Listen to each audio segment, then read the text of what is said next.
You may imagine the medieval world as loud with clanging armor, or filled with the bustle of marketplaces, but when you step into the daily eating life of a common villager, you find a far quieter story. It is a story of steady routines, repetitive meals, and the quiet work of survival. You find not feasts but habits, not indulgence but necessity, and always the rhythm of the seasons pressing upon every choice. You begin at the edge of a small village, somewhere in the northern reaches of Europe during the long stretch between the 11th and 14th centuries. Here, food was not only nourishment, it was the measure of stability. It was the reason hands ached after long days in the fields, and it was the quiet reward at dusk. For most peasants, the question was not what to eat, but whether there was enough of it, and how far they could stretch what they had. The center of the peasant diet was bread, though not the soft white loaves you may imagine. Their bread was dense and dark, made from coarse grains that varied depending on the region. In the richer lands of the French countryside, rye and wheat might form the base of the dough, though true wheat bread was a luxury for most. In more northern climates, barley, oats, and even a rough blend called maslin were more common. Maslin was a mixture of rye and wheat, a practical combination that resisted cold weather, made dependable harvests more likely, and allowed families a thin margin of comfort. Bread was baked in community ovens in many villages. You can picture a row of women carrying wooden peels, each placing her family loaf among the others. The scent that filled the air was earthy rather than sweet.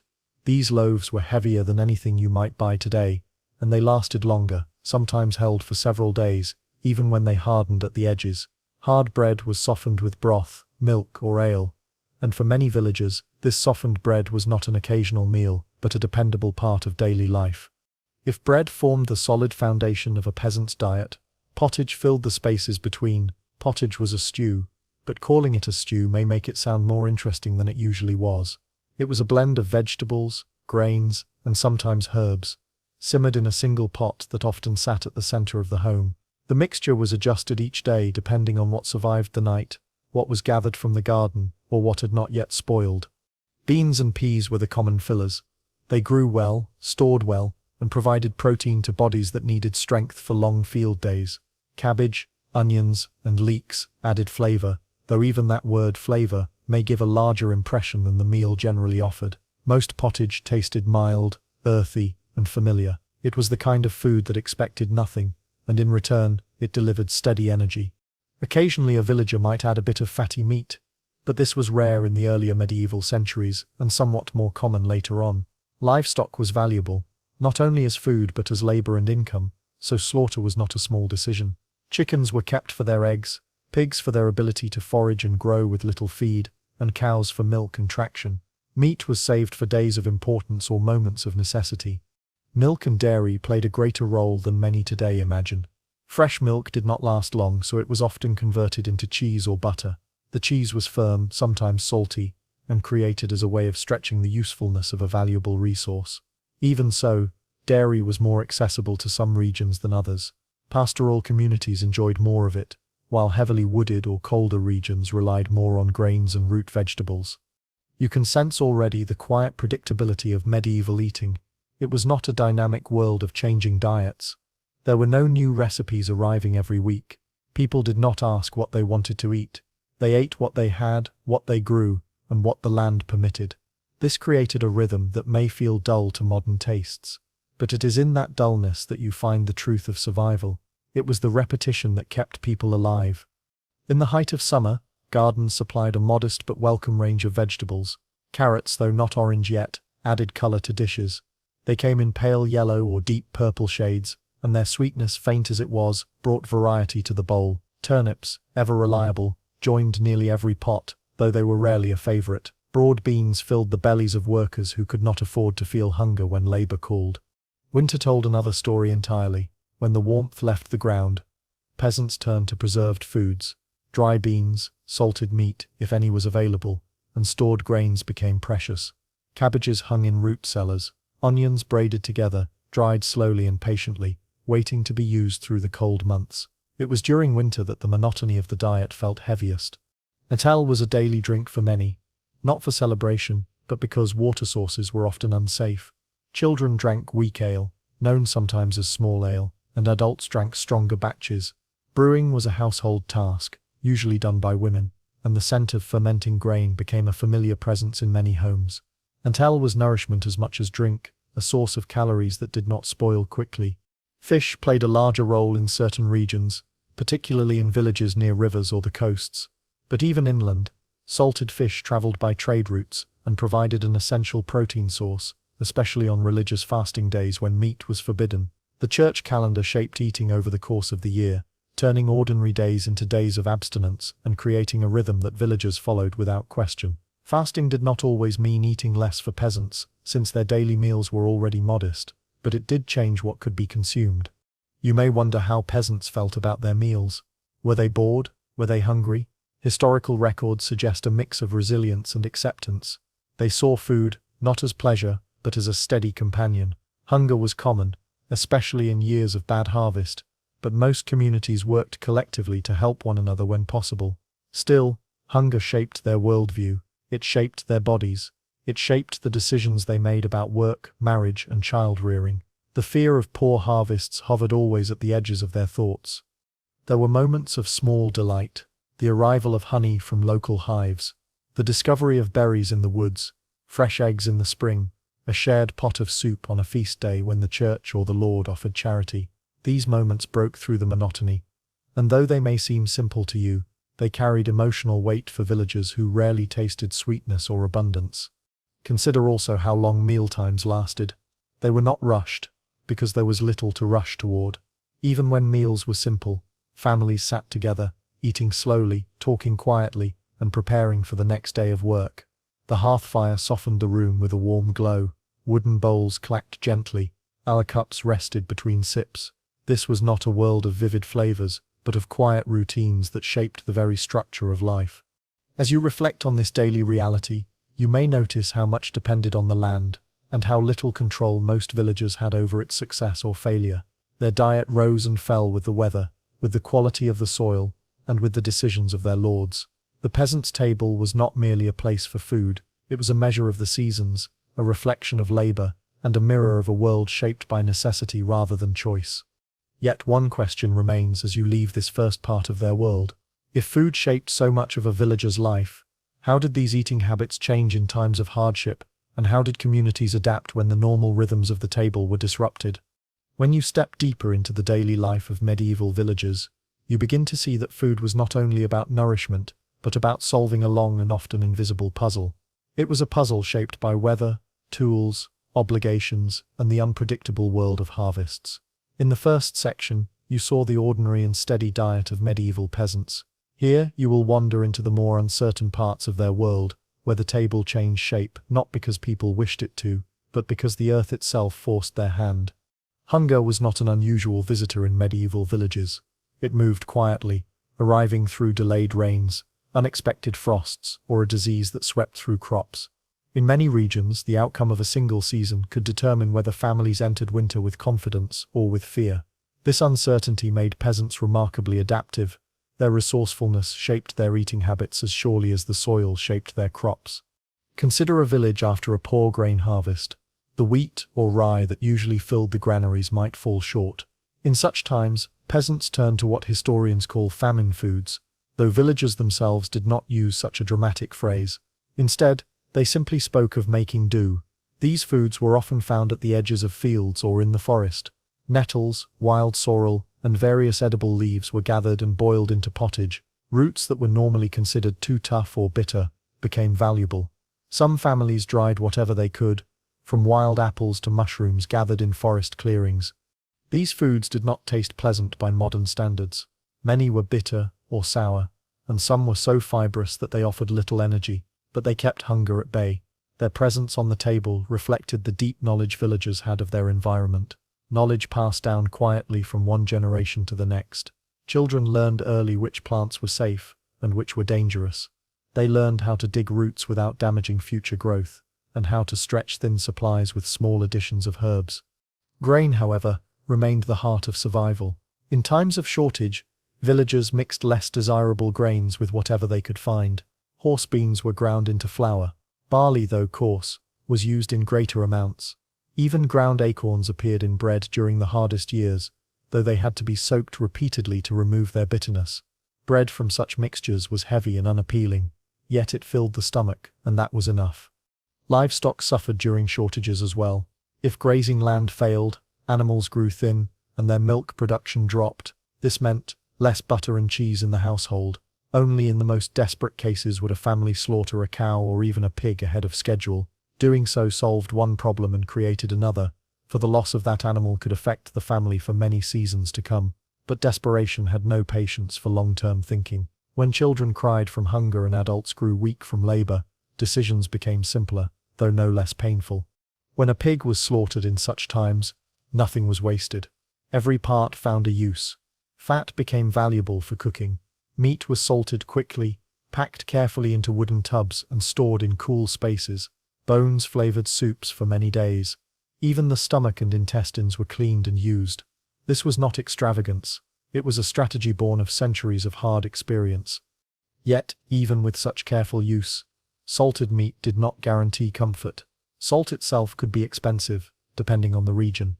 In some inland villages, salt traveled far distances, making it a prized commodity. Without it, meat spoiled quickly, especially in warmer months.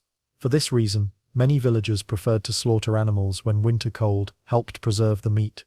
Those who lived near salt mines or coastal salt works enjoyed a small advantage, though they would not have thought of it as luxury. You may imagine that hunger could break communities apart, but often the opposite was true. Rural villages relied on each other, especially in times of crisis.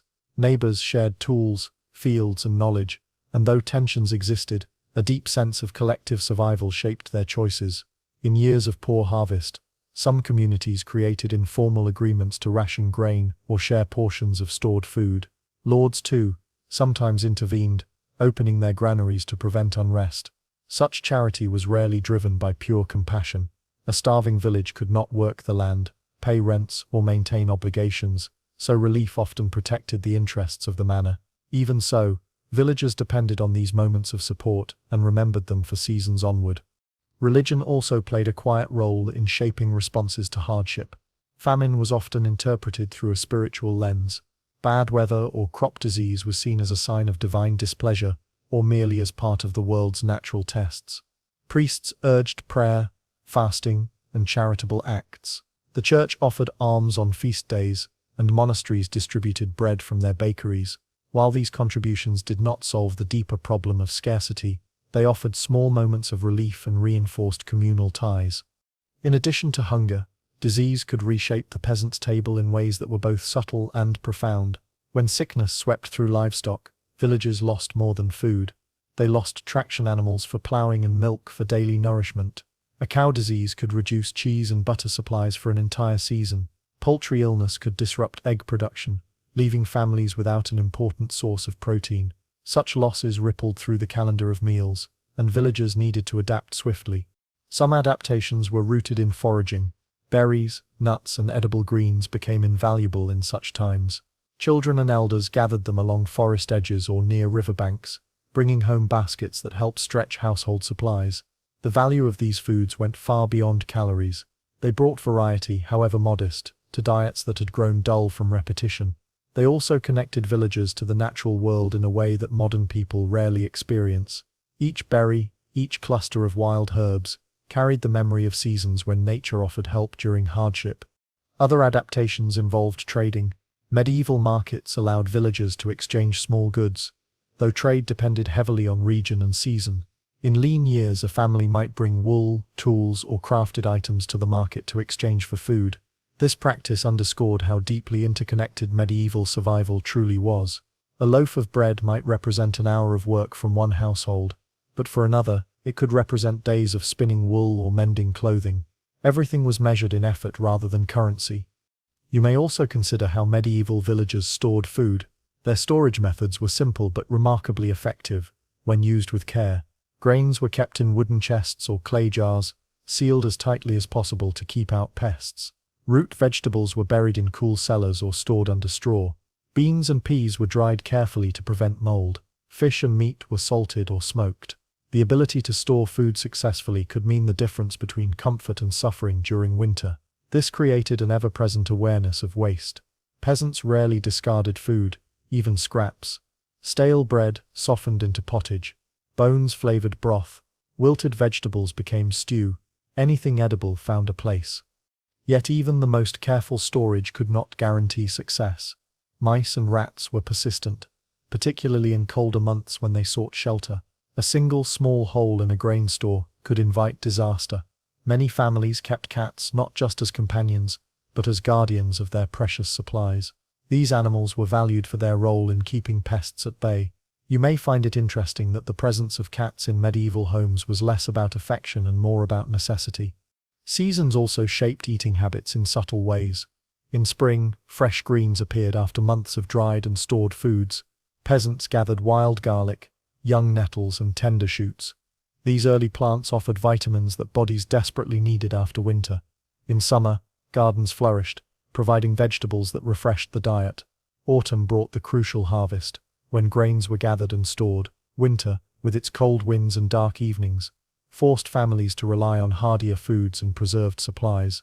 In this way, the peasant's table followed the natural cycle of the year, and every meal carried the quiet story of its season. Hardship did not always appear as a sudden and dramatic challenge. Often, it crept in slowly, through small shortages and changes in routine. A few missing eggs, a smaller harvest of beans, a colder than expected spring. These small disruptions accumulated, carving new habits into daily life. Families learned to adapt, not through grand gestures, but through countless tiny decisions that shaped each meal. This steady resilience defined medieval peasant life. Their ability to survive depended not on abundance, but on resourcefulness, on their willingness to use every part of every resource, and on the shared strength of their communities. Yet one question lingers as you reflect on these quiet realities. If hardship forced such constant adaptation, how did these conditions influence the social and emotional fabric of village life? And what did food mean to people whose lives were shaped so profoundly by scarcity? When you reach the final part of the peasant's eating world, you begin to understand that food was never merely a private matter in medieval villages. A meal was not simply nourishment, but a thread in the vast unspoken network that bound people together. It was a sign of status, a measure of stability, and a reflection of the values that shaped rural life. The peasant's table may have been humble, yet it revealed more about the medieval world than any royal feast could ever show. To understand this fully, imagine yourself stepping into the interior of a simple medieval home. You see a single main room, perhaps with a loft above it for sleeping. The air smells faintly of wood smoke and earth. In the center, a low fire sends soft waves of warmth through the room. There is a cauldron suspended above the coals, perhaps simmering with pottage that has been reheated many times. The floor is packed dirt, swept carefully each morning. You see a few wooden stools, a rough table, and shelves with clay bowls and small bundles of herbs hung to dry. This space was not only where people cooked, it was where families gathered, where neighbors stepped in to share news, and where the unseen fabric of community life was slowly woven. Every meal, no matter how plain, carried social meaning. One of the most important influences on the peasant's table was the structure of the medieval household. Households were not always small or simple. Some included servants or long-term laborers. Others had extended family members who lived under the same roof. Grandparents, unmarried siblings, and younger relatives sometimes stayed together for economic reasons. In such homes, food had to stretch much farther, and the main meal of the day became a moment of coordination, planning, and cooperation. Even the way food was served reflected the social order within the home. The head of the household usually received the first portion of bread, or the largest piece of meat if any meat appeared at all. Children sat quietly and waited their turn. Even between adults, subtle hierarchies played out during mealtimes. These were not dramatic displays of authority, but quiet reminders of a world shaped by age, labor, and responsibility. The act of working for food created emotional meaning as well. For the medieval peasant, eating was not simply consumption. It was a culmination of days, weeks, and sometimes months of effort. A loaf of bread represented countless hours in the fields, from sowing and harrowing to weeding and reaping. The bread also carried the memory of threshing and winnowing, of grinding grain at the mill with its slow-turning stones, and of baking in the communal oven. Every bite connected the present moment to the labor of seasons. Pottage, too, held its own quiet history. Each ingredient reflected a cycle of planting, tending, harvesting, storing, and finally cooking. Even a simple onion or cabbage grounded a meal in the rhythm of the land.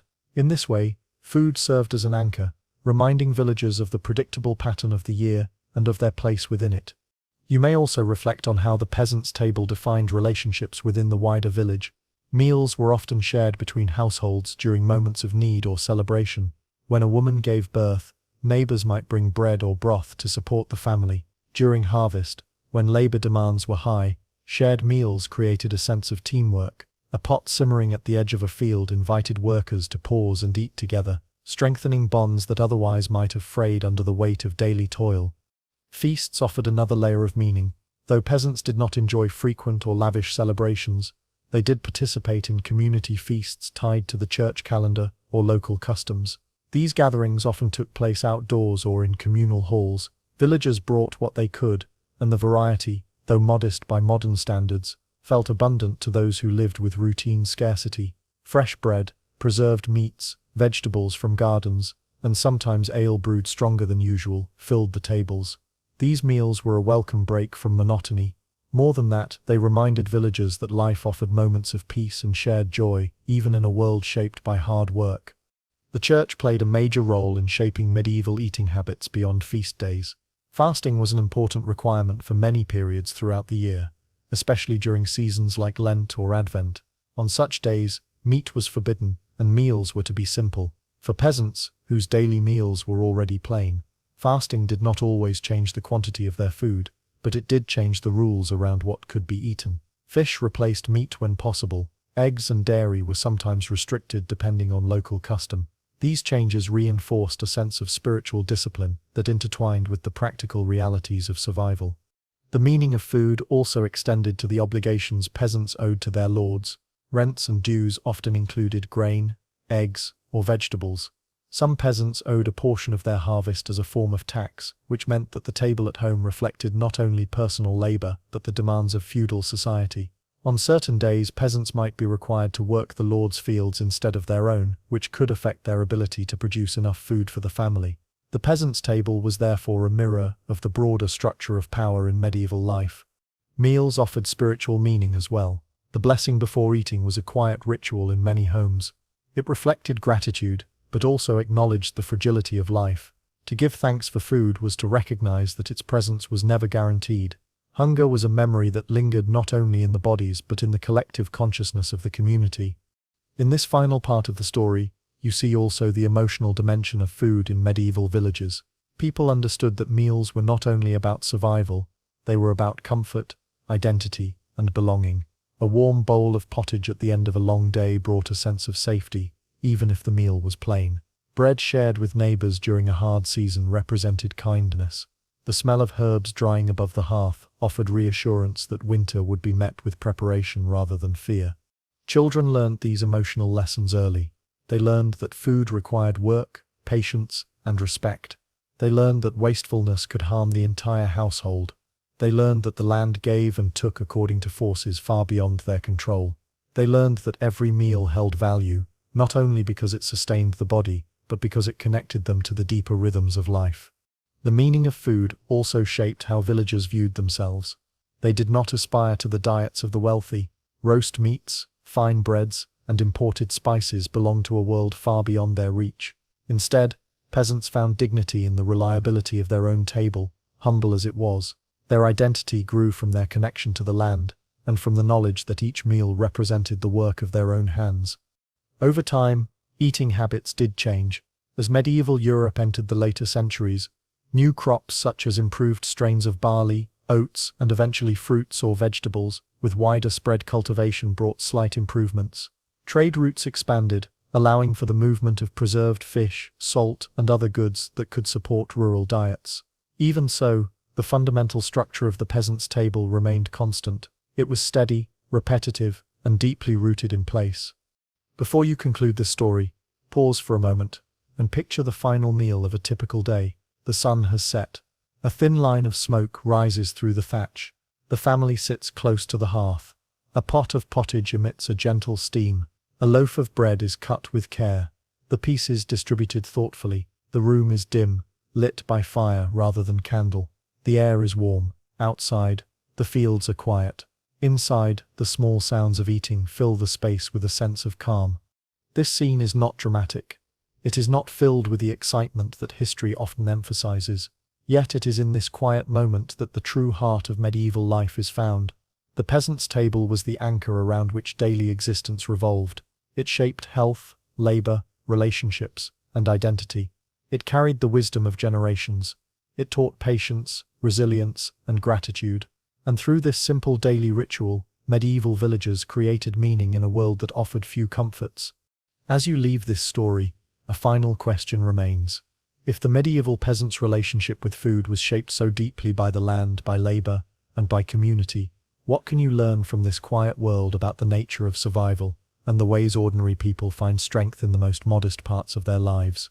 The village of Valancourt lay tucked beneath gentle hills, where morning mist drifted like pale ribbon through the orchards, and the old monastery bell carried across the valley with a voice that seemed older than the stones themselves. Though the monastery was small and worn by time, its reputation reached far beyond the surrounding countryside. Pilgrims spoke in hushed tones of a miracle hidden within its walls, a marvel that could make even the most doubtful heart pause. They spoke of the singing bones of Saint Aurelia.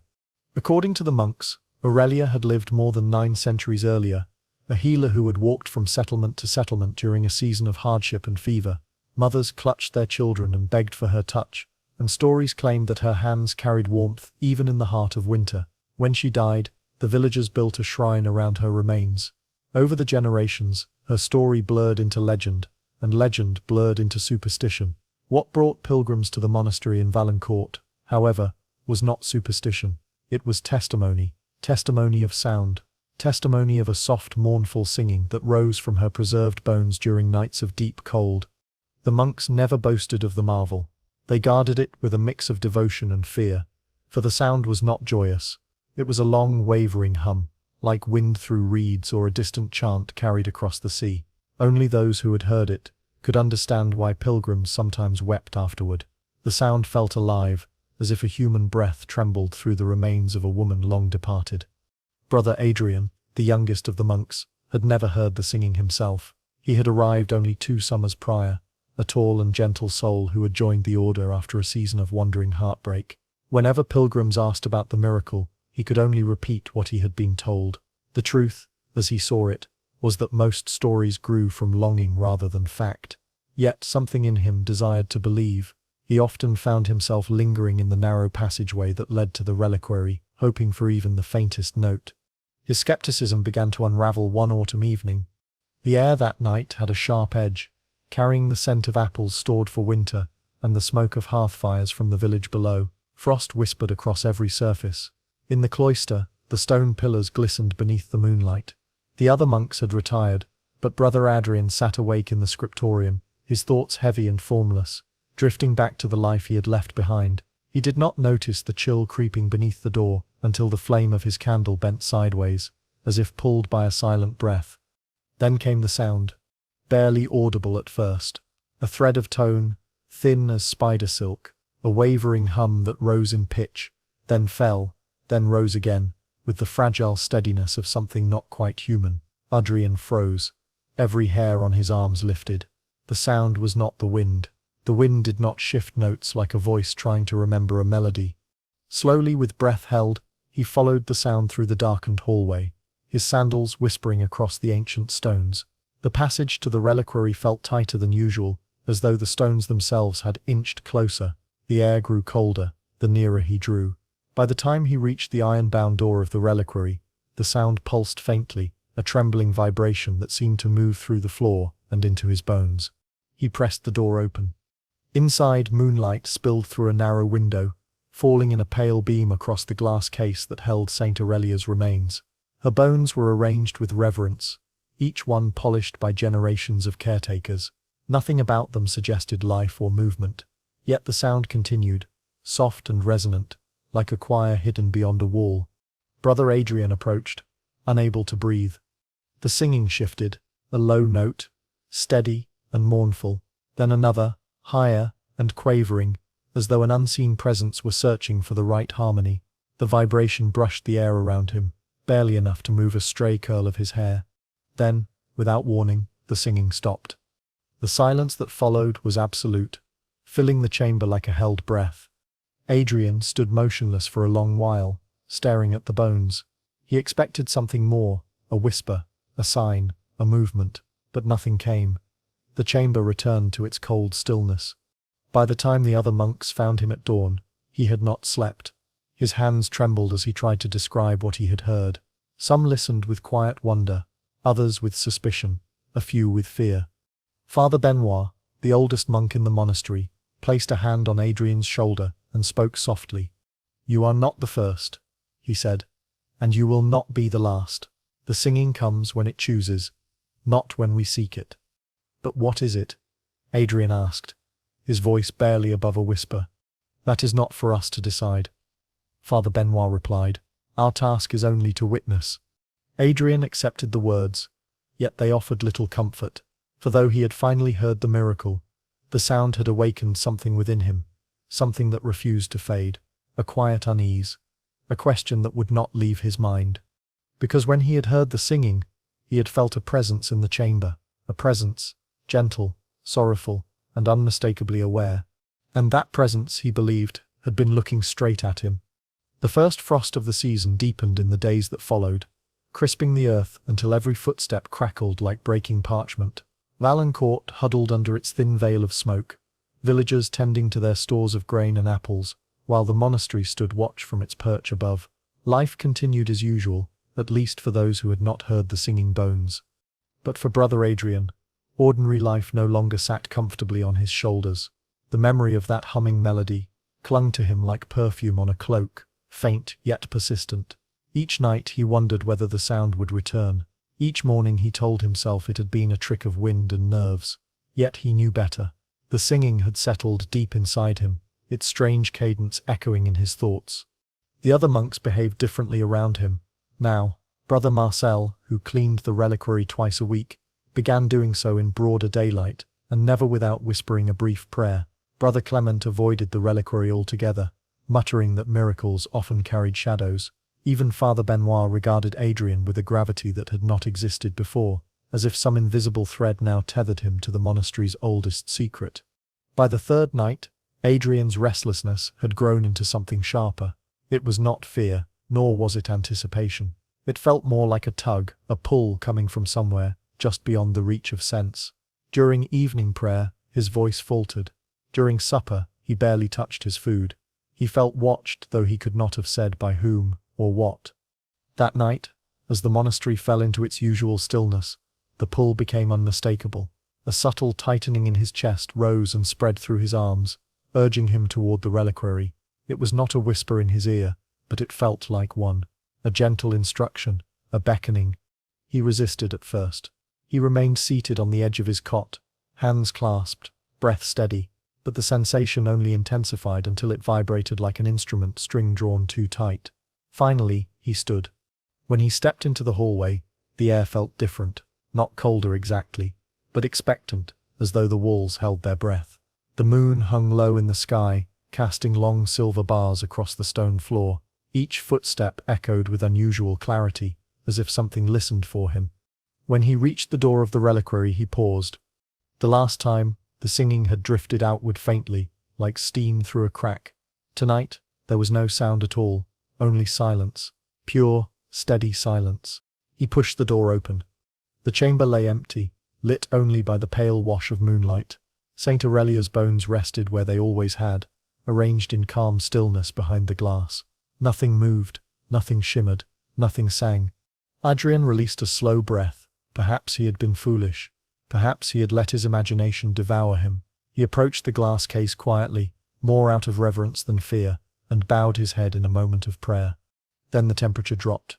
Not by gradual degrees, but suddenly, brutally, as if all warmth had been drawn from the air in a single breath. Frost bloomed across the glass case, creeping in delicate white lace. Adrian stumbled back, breath fogging before him. He clutched at his robe, startled by the trembling warmth of his own body. The silence shattered. A single note rang out, so piercing and pure that it vibrated the stones beneath his feet. Not a hum this time. A tone, clear enough to cut through the air like a blade. And from that note unfurled a harmony, a rising sweep of sound that did not belong to the living world. Deep, mournful resonance. ascending cries woven into descending sighs, a hymn with no words, yet carrying meaning in every trembling wave. The singing poured through the room, thick and alive. The air quivered with it. The frost danced along the floor in delicate swirls. Adrian felt the sound inside his chest, inside his teeth, inside the marrow of his bones. It was too loud to be human, too controlled to be mere wind. He dropped to his knees. The sound swelled. The chamber vibrated. The very air seemed to twist around him. And then, through the rushing waves of the hymn, he sensed something else, something layered beneath the music. A rhythm, a pulse, a faint but unmistakable heartbeat. The hairs along the back of his neck stood on end. Slowly he lifted his eyes to the glass case. The bones were glowing. Not brightly, but with a soft ivory radiance, as though moonlight had seeped into their very structure. They shimmered beneath the music, trembling faintly with each rise and fall of the melody. For a heartbeat, Adrian thought he saw movement, a shift of the ribcage, a tilt of the skull. He blinked hard. His breath shuddered. The music reached its peak. A long, keening high note split the air like a prayer torn from the throat of someone begging for release. The glow brightened. The bones trembled. And then, as abruptly as it had begun, the singing stopped. The glow vanished. The frost halted. The chamber fell still, the silence so thick it felt alive. Adrian's breath echoed faintly in the quiet, a small, fragile sound in a room that felt suddenly immense. He knelt there, staring, unable to move. Then, from somewhere behind him, a soft voice spoke. "Brother Adrian." He spun around. In the doorway stood Father Benoit, half shrouded in shadow, his expression unreadable, but his eyes carried a strange mix of sorrow and certainty. "You heard it again?" the old man said quietly. Adrian swallowed, unable to speak. "And this time," Father Benoit continued, stepping into the chamber, "it called you." The words settled over Adrian like a weight. For the first time since joining the monastery, he felt truly afraid. But deeper still, beneath the fear, something else stirred. A sense of being chosen. The cold held fast outside the monastery walls as dawn crept toward the horizon. Though neither Brother Adrien nor Father Benoit waited for the light, they remained in the reliquary long after the singing ceased, long after the frost retreated into the stone. The silence bound them together in a shared awareness that something had shifted. The monastery was no longer just a sanctuary of prayer and labor, it had become a threshold. Something had awakened, and neither of them knew whether that awakening meant salvation or danger. The chamber still held a faint chill by the time Father Benoit lowered himself to sit beside Adrian on the cold floor. For a long while the older monk said nothing. He seemed to be searching for words with the same patience that he used when sifting through brittle parchment in the archive. Finally, he exhaled a long, weary breath. "Brother," he said quietly, "there is something I have not told you, something I had hoped none of you would ever need to know." Adrian sipped, hands tightened on his knees. "I was afraid of that," he replied. Father Benoit offered a thin, sad smile. "You are not the only one." He looked toward the glass case. The bones of Saint Aurelia rested in perfect stillness, just as they had since the singing ended. Yet the chamber still felt changed, as though a residue of the music had soaked into the walls. "It happened once before," Father Benoit said, voice steady but low, "many, many winters ago, long before you were born, before even Brother Marcel drew his first breath." Adrian turned to him. "The singing?" The old monk nodded.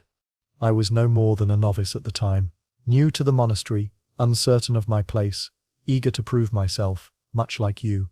His eyes softened.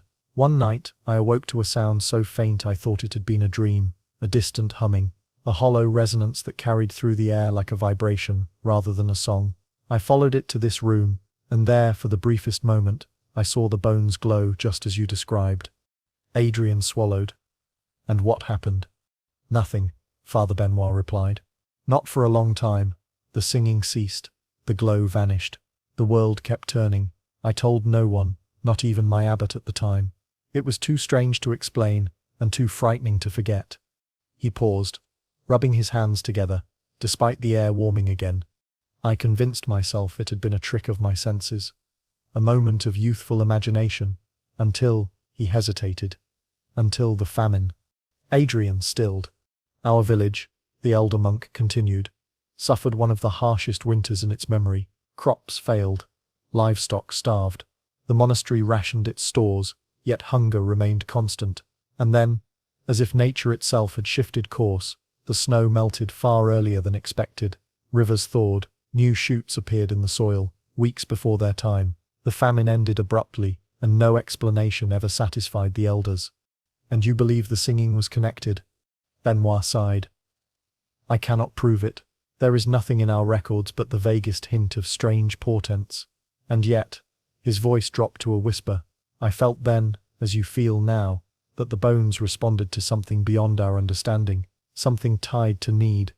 Adrian looked once more at Saint Aurelia's remains. Why now? He asked. There is no famine, no plague, no disaster we know of. Not here, the abbot replied quietly. But the world beyond our walls is larger than our little valley, larger than our ability to see. Perhaps something is stirring elsewhere. The thought settled upon Adrian heavily. The feeling of being chosen, of being called, tightened in his chest once more. Yet he did not know whether that calling came from a place of benevolence or forewarning. They sat in silence for a long while, letting the tension of the night seep out of their limbs. It was Father Benoit who eventually stood first. Come, he said. The others will rise soon, and we should greet the morning as if nothing unusual has occurred. Adrian rose, though reluctance tugged at him. Will it happen again? He asked. The old monk looked back toward the reliquary. It always does, he said. In time. The days that followed unfolded with unsettling normality. The choir rehearsed for the winter feast. The kitchen baked loaves thicker than usual, using the last of the stored summer grain. Brothers swept the courtyard, repaired the stable roof, and trimmed the candles in the chapel. But beneath these quiet tasks lay the weight of unspoken knowledge. Brother Adrian moved through the monastery with a new awareness, as though every breath carried a question. He found himself listening too closely to the wind, searching the shadows for a glimmer of light, studying the bones through the glass whenever he entered the reliquary. Nothing stirred. No music drifted, yet the feeling of being watched persisted, not by a person, not by a spirit, something else.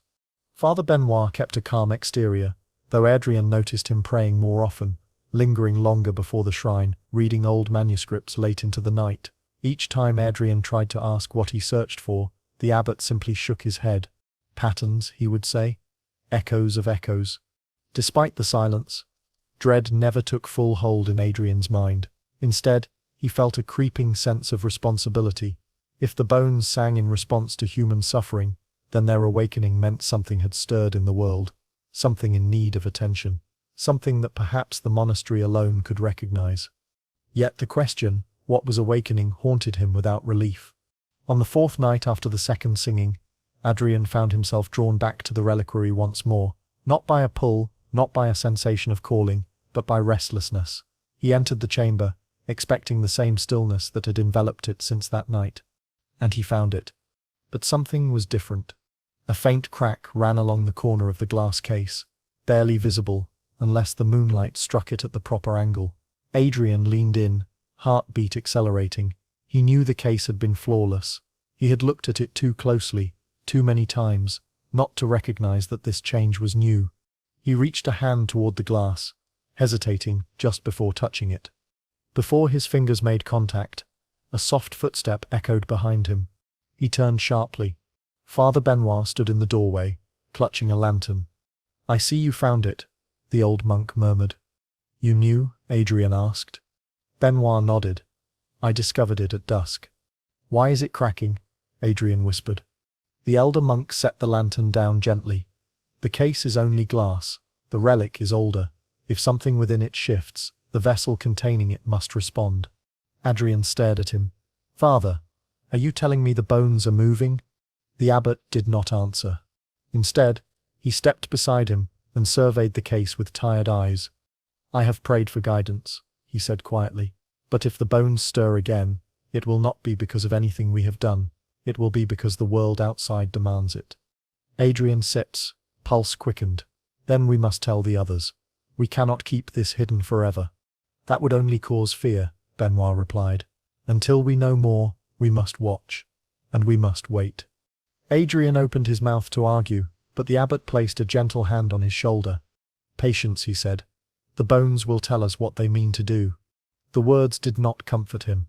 Yet he knew they were true. The two monks stood together in the dim light, gazing at the crack forming across the glass barrier that had protected Saint Aurelia's remains for generations. It was small, almost insignificant, the kind of flaw a careless eye would overlook. But to Adrian, it felt like the first fissure in a much larger truth. A truth that had yet to reveal its full shape. He wondered, not for the first time, what it meant to be chosen, and what burden would follow when the bones finally decided to speak, not in song but in something far more direct. What, he wondered, would happen when the glass could no longer contain whatever stirred within. You settle deeper into the quiet of the evening, letting your breath slow as the next story unfolds. This one drifts away from monasteries and relics, and instead carries you into the humbler corners of medieval life, where the strangeness of the world was often found not in miracles, but in the persistence of the ordinary. It is a tale about flour, water, wheels, and the patient labor of those who kept villages alive long before clocks or printed books were common. Yet beneath its plain surface lies a question that pressed on the minds of peasants for generations. Why did an old watermill in the sombre lowlands of Burgundy keep turning even when the stream stood still? To begin, you must picture the place. The valley of Lestravo was not famous, not wealthy, not even particularly fertile. It lay at the edge of a winding river that sometimes shrank to a trickle during dry seasons and flooded unpredictably during spring thaw. The soil was heavy with clay, the trees clustered thickly along the east side, and the villagers who lived there rarely traveled beyond a distance of a few miles. Life existed in seasons rather than years. Sheep were counted with more care than coins. Paths were remembered by the turn of a stone or a ridge in the grass rather than by maps. In the center of this landscape stood the old mill of St. Quirin. You can imagine it clearly, weathered timbers darkened by decades of rain, a roof patched with straw in some places and thin tile in others, a wheel half submerged in a narrow channel cut by hand centuries before. The miller's house leaned slightly to one side as though grown tired of standing straight. Every surface carried the soft heaviness of flour dust, pale and persistent, settling into the cracks of the wooden floor like snow. Generations of villagers had relied on this mill to grind their barley, oats and wheat. Without it, bread would have been scarce, and hunger would have pressed more heavily on the valley. Milling was slow, tedious work. You needed patience to tend the grinding stones, discipline to measure each sack carefully, and a willingness to live your life by the rhythms of water.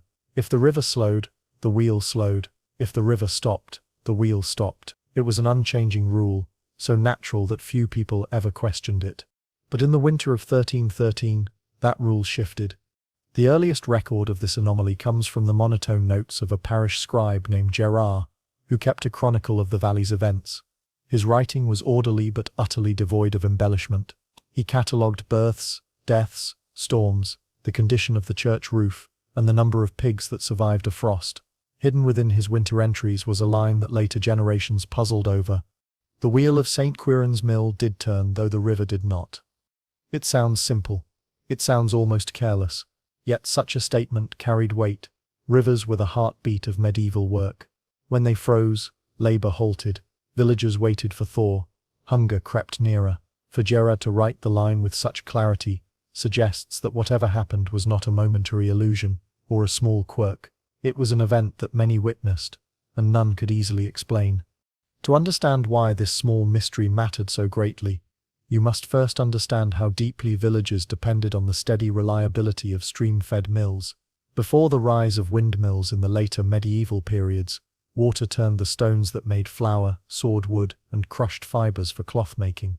A non-working mill meant long hours of hand-grinding with querns, a task so exhausting that even strong men complained of its weight on the arms and shoulders. Women often spent nights bent over small handstones to keep their households fed when mills fell idle. So when a mill defied the laws of nature, when it turned without the movement of water, it was not merely strange, it hinted at something powerful, something that might bring hope or trouble.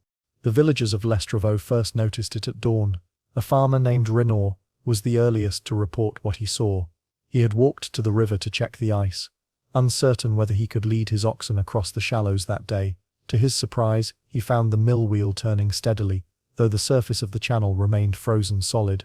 The blades moved with measured slowness, neither jerking nor sliding. It was as if some invisible force provided a constant push. Renaud, A simple man more accustomed to the stubborn logic of livestock than to odd happenings, ran back toward the village square to tell others. By mid-morning, a crowd had gathered beside the mill. Men rubbed their beards in confusion. Women pulled their shawls tightly against the cold. Children stared in open fascination. At the center of them all stood the miller, a man named Etienne, whose life had been devoted to the labor of turning grain into something eatable. He was not a superstitious man, but neither was he fully immune to the quiet dread that medieval people felt when the world behaved unpredictably. He inspected the frozen channel, the wheel, the axle, the stone gears inside. Nothing was broken, nothing had shifted, nothing suggested that the wheel should be moving. Yet it did. And so the villagers waited for someone with more knowledge to investigate. That someone was Father Thibault, a short-tempered but dutiful priest assigned to the valley more out of administrative convenience than theological ambition. He approached the mill without hesitation, carrying a small book of liturgical texts as though it might provide an answer if he turned to the right page. He examined the water, tapped at the ice with his boot, and listened carefully to the creaking rhythm of the wheel. Then he did something quite ordinary. He knelt in the snow, placed his ear near the frozen channel, and stayed there for a long time. What he heard, according to his later notes, was nothing. No rush of water beneath the ice. No hidden current. No buried spring. Just the faint sound of grinding wood and stone. By midday, the wheel was still turning. By evening, it had ground enough flour to fill several sacks. By the next morning, the mystery remained. The villagers, unsure whether to fear or celebrate the phenomenon, settled on a cautious approach. They milled grain only in the daylight hours, avoided speaking loudly around the mill, and tried to behave as though everything were normal. Etienne himself attempted to go about his work with calm determination, but each time he passed his hand near the axle, he felt an unexplainable warmth rising from it, as though the wood carried heat from an unseen source. Word spread beyond the valley. Travelers heading toward Dijon carried the story north. Merchants passing through spread it along the trade road. Before long, rumors reached the ears of a minor noble who governed the region. Such stories often stirred the interest of those in authority, not for reasons of wonder, but for reasons of order. An unexplained marvel could incite superstition, and superstition could spark unrest. He sent a steward to investigate. The steward arrived with 2 assistants, all wearing heavy cloaks lined with fur. They questioned Etienne, inspected the wheel, checked the depth of the river, and even attempted to stop the wheel with ropes and tools. None succeeded. The wheel slowed slightly when bound, but the moment they released it, the turning resumed, steady and unhurried. One assistant insisted that underground heat might be causing the motion. Another suggested that ice expansion had warped the wheel into movement. The steward suspected trickery, though he could find no evidence of foul play. In the end, he sent a message back to his lord, claiming that nature behaved strangely in the valley, but not dangerously. He recommended observation rather than intervention. So the wheel continued turning. Villagers began to whisper theories. Some claimed the spirit of a former miller haunted the site, unwilling to let hunger strike the community. Some believed a buried spring had awakened beneath the riverbed. A few suggested that the nearby shrine of Saint Curin might be responsible, and others, quietly, and only when the priest was not within earshot, wondered whether the land itself demanded something in return. Amid these growing uncertainties, Etienne worked day after day with steady patience. You can imagine him at his post. Flour settled across his beard, sleeves rolled halfway up his arms, strong hands guiding grain through the millstones. He kept watch on the wheel, monitoring its motion, as though listening for a message hidden in its rotations. And in time he noticed patterns that unsettled him. The wheel never turned faster. It never turned slower. It kept the same measured pace even as the weather warmed slightly, or cooled again. Even when a storm swept down from the north, freezing every branch in the valley, the wheel kept its rhythm. Something about that constancy troubled Etienne deeply. Mill wheels were not constant. They responded to nature. They responded to strength and scarcity. They responded to things one could see. But this wheel responded to nothing. And that left him wondering what force, if any, guided it. By the 3rd week of continuous turning, the river began to thaw. The ice cracked along the edges of the channel, revealing thin lines of dark water beneath. When the thaw reached the mill itself, the villagers witnessed another oddity. The moment water flowed freely again, the wheel continued moving without change. It neither quickened nor slowed as the current rushed beneath it. The wheel, it seemed, no longer cared for the river at all. This realization weighed heavily on the valley. Medieval life was built upon the understanding that everything, crops, livestock, weather, tools, obeyed certain patterns. You planted seeds in spring, you harvested in late summer, you salted meat before winter, mills turned with water, smoke rose from fire, snow melted in the sun.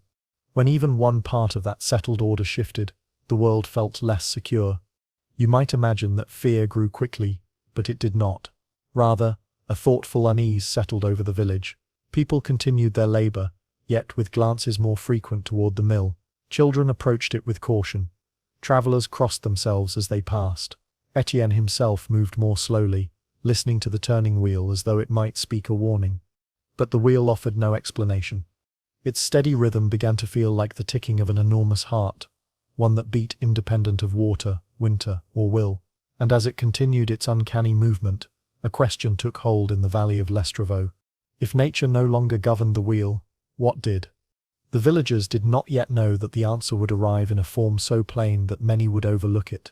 A form that emerged not from wonder, but from the quiet, relentless pattern of daily life. For even the strangest events in time reveal their causes. And when the truth finally surfaced, it forced the valley to reconsider whether the wheel had truly defied nature, or whether nature had simply revealed one of its more forgotten mechanisms. Night had already laid its dark cloth across the countryside, when the first strange glow appeared in the orchard of St. Aldrich's Holding. The monks, who had been preparing their evening meal, thought it no more than the moon rising behind the apple trees. Yet within a short while the light grew stronger, warmer, and richer in color, until it began to pulse like a living heart. Word traveled swiftly through the cloisters and the village beyond. Men abandoned their stools, women left their spinning wheels, and even the children felt an urgent pull toward the orchard. Some said it could be a heavenly portent. Others feared it might be the work of wandering spirits who were known, at times, to disguise themselves as gentle flickers of flame. But no one could resist the glow that dazzled the edge of the night. Brother Mathieu was the first to reach the orchard. He was a careful man not prone to fantasies, so when he later recounted the event, he insisted that his senses had remained entirely clear. As he stepped between the rows of trees, the air carried the scent of ripened fruit and a hint of smoke. But this was not the harsh smoke of burning wood. It was sweet, almost fragrant, like incense warmed on a stone altar. The light came from a single apple tree, standing near the far end of the orchard. Every branch shimmered as though gilded. The leaves glowed like panes of stained glass. And at the center of the branches, perched upon a thick and weathered limb, was a creature Mathieu had never imagined he would witness outside the pages of sacred manuscripts. Its feathers blazed with shifting hues of gold, rose, and deep crimson. Its wings looked as though they were woven from threads of dawn, and every time the creature drew breath, small curls of luminous smoke drifted from its plumage. It did not scorch the bark beneath it, nor did it appear to burn itself. Instead, it shimmered as if it were born from flame yet entirely untouched by its own fire. Mathieu fell to his knees, not from fear, he later claimed, but from a humbling sense that he was standing on the threshold of something otherworldly. His whisper barely stirred the leaves. A phoenix. The word carried a weight that tied ancient lore to the living moment. He remembered passages from manuscripts that described a bird reborn from its own ashes, a creature that lived in cycles of centuries, a symbol of renewal in a world often marked by decay and uncertainty. But such stories belonged to distant lands and distant ages. They were lessons, metaphors, comforts for the soul.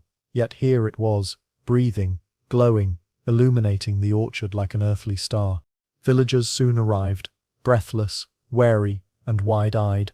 Some made the sign of blessing upon their chests. Others clutched their lanterns tightly, though the lanterns were useless against the radiance emanating from the branches. The phoenix regarded them with calm curiosity. Its eyes were deep as embers at rest. Not a single feather fluttered out of place, though the air seemed to ripple with warmth around it.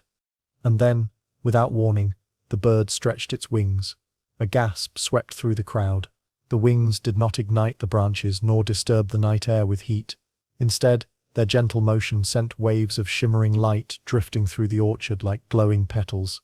The watchers felt the warmth settle upon their skin, but not a single person felt pain. The warmth was soothing, almost comforting, like sunlight after a long season of storms. Brother Mathieu stepped forward, drawn by an inner pull he did not understand. His voice carried a trembling reverence. If you are a sign, reveal your purpose. If you are a creature of this earth, teach us your name. If you are neither, grant us understanding. The phoenix tilted its head, as though considering the request. Then it lowered its gaze to the base of the apple tree. There, nestled among the roots, lay a single feather that had fallen from its wing, but the feather did not burn. It pulsed with gentle radiance, its light steady and warm. As Matthew reached forward, the crowd held its breath.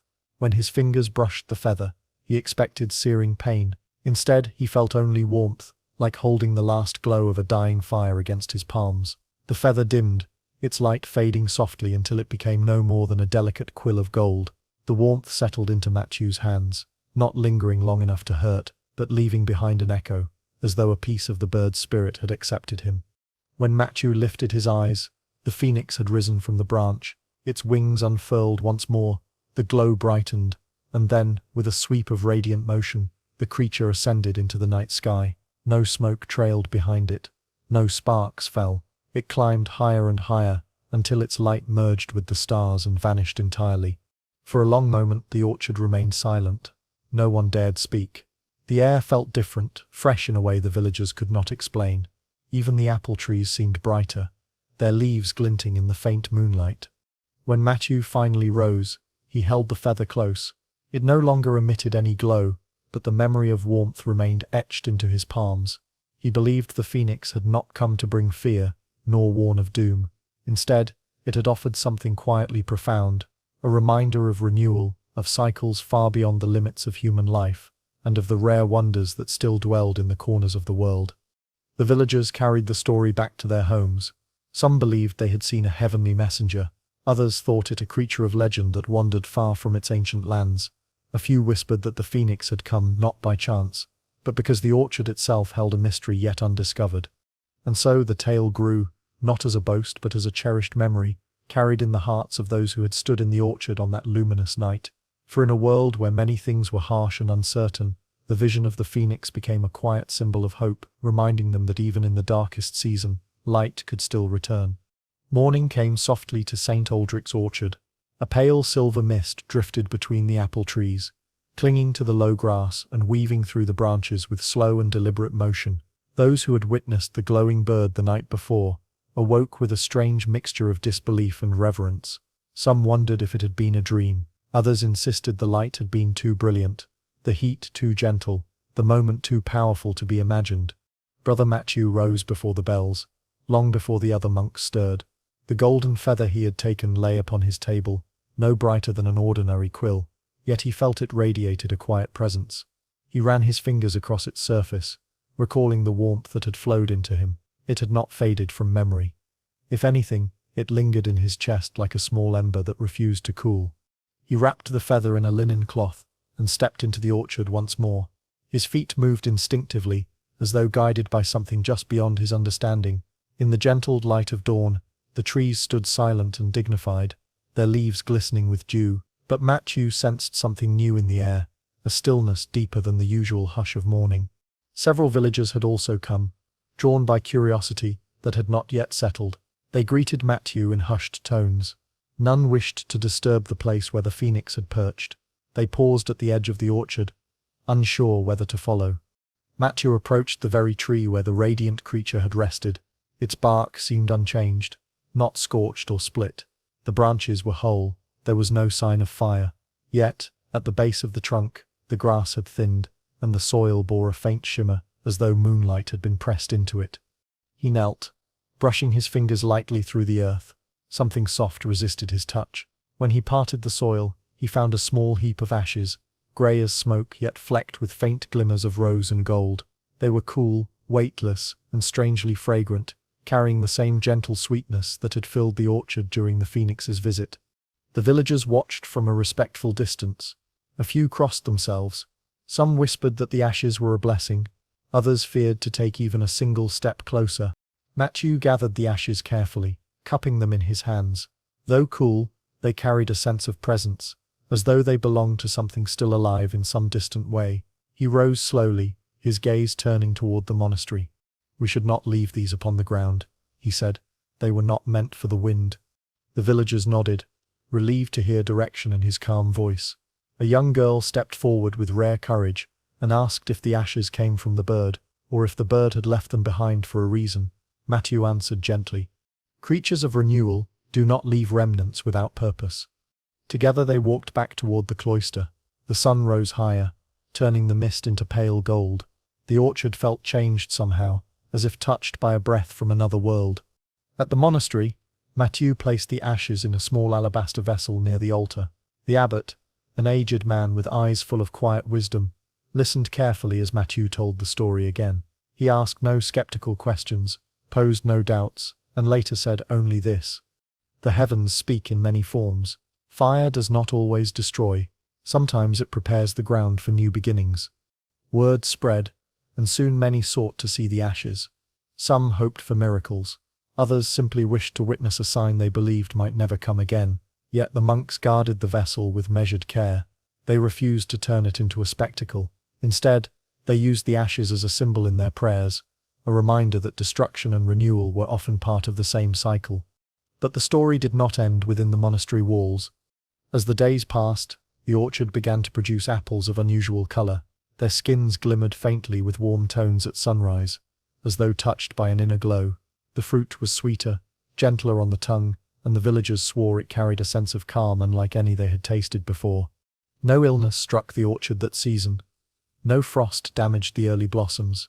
Even the oldest trees bore fruit with unexpected abundance. Some said it was a miracle. Others believed it was a quiet gift from the phoenix, a final trace of its passage through the mortal world. Brother Matthew visited the orchard often. Each time he felt the same subtle warmth that had touched his palms when he held the feather. He came not to seek signs or wonders, but to stand among the trees that had witnessed the glowing creature. And each time he felt a whisper of renewal, as though the presence of the phoenix still lingered in the soft rustle of leaves. Years later, when Matthew grew old and grey, the orchard continued to thrive. Children of a new generation heard the tale and ran between the trees, searching the branches for any lingering shimmer of gold or ember of crimson. They found none, but they never lost the hope that the bird might return one day, rising from some faraway place, to remind them again of the cycles that bind all living things. The phoenix had come in silence. It had left no destruction, only wonder. Its ashes fed the roots of the orchard in ways no one fully understood, and though the bird vanished into the constellations, the memory of its presence became part of the land itself. Long after Brother Matthew's passing, travelers would stop at St. Aldrich's to taste the fruit and hear the tale. Each storyteller added their own colors to the memory, shaping the legend for new ears. But the heart of the story remained unchanged. In a quiet orchard, beneath a sky that held both darkness and possibility, a bird of fire once perched on a single apple tree. It left behind no flames, no ruin, only the promise that light could rise again from even the softest ashes. And so the villagers lived with the quiet certainty that somewhere beyond the horizon a glowing wing might still beat, waiting for the moment to return. As night settles softly around you, imagine the warm, smoky scent of coal and iron drifting through a narrow village street. The sound of hammers striking anvils reverberates across stone walls, carrying a rhythm older than memory. This is the world of Bailaford, a village tucked along the meandering banks of the River Sendra, where the pace of life is dictated not by clocks or bells, but by the glow of fire and the steady beat of a blacksmith's hammer. The protagonist of this story, a man named Roland, was not famous, nor did he aspire to fame. He was a blacksmith of precise habits, a patient man whose life had been forged in repetition and care. He rose each morning before the first crow of the rooster, tended to his small garden, and walked at his workshop, which was no more than a wooden structure blackened by decades of smoke. The door creaked with age, the windows were streaked with soot, and the floor was always scattered with small iron filings, glittering faintly like dark stars in the pale morning light. Roland's craft was ordinary, by the standards of history books. He made horseshoes, nails, simple tools, and occasionally swords for the traveling knights who passed through. Yet his mind measured things differently. Where others saw metal and fire, he saw patterns, time, and cause. He discovered long ago that the rate at which coal burned could serve as a subtle clock, that the spark from a struck hammer could mark the passing of hours in the same way sundials did, if one watched closely enough. To him, the forge was not only a place of work, it was a laboratory, a theatre, and a measure of the world's hidden rhythms. One winter, when the wind had begun to bite across the fields and snow clung to the riverbanks in delicate sheets, Roland noticed something unusual. A series of small, precise markings on a slab of iron he had been forging were slightly shifted. At first, he thought it was fatigue. Even careful eyes could falter when the hands were blistered and the mind clouded by smoke. Yet each subsequent marking displayed the same anomaly, minute, almost imperceptible, but consistent. By the third day, Roland had become obsessed. He began to work in silence, ignoring the usual village chatter that drifted from the tavern or the smithy of his neighbor.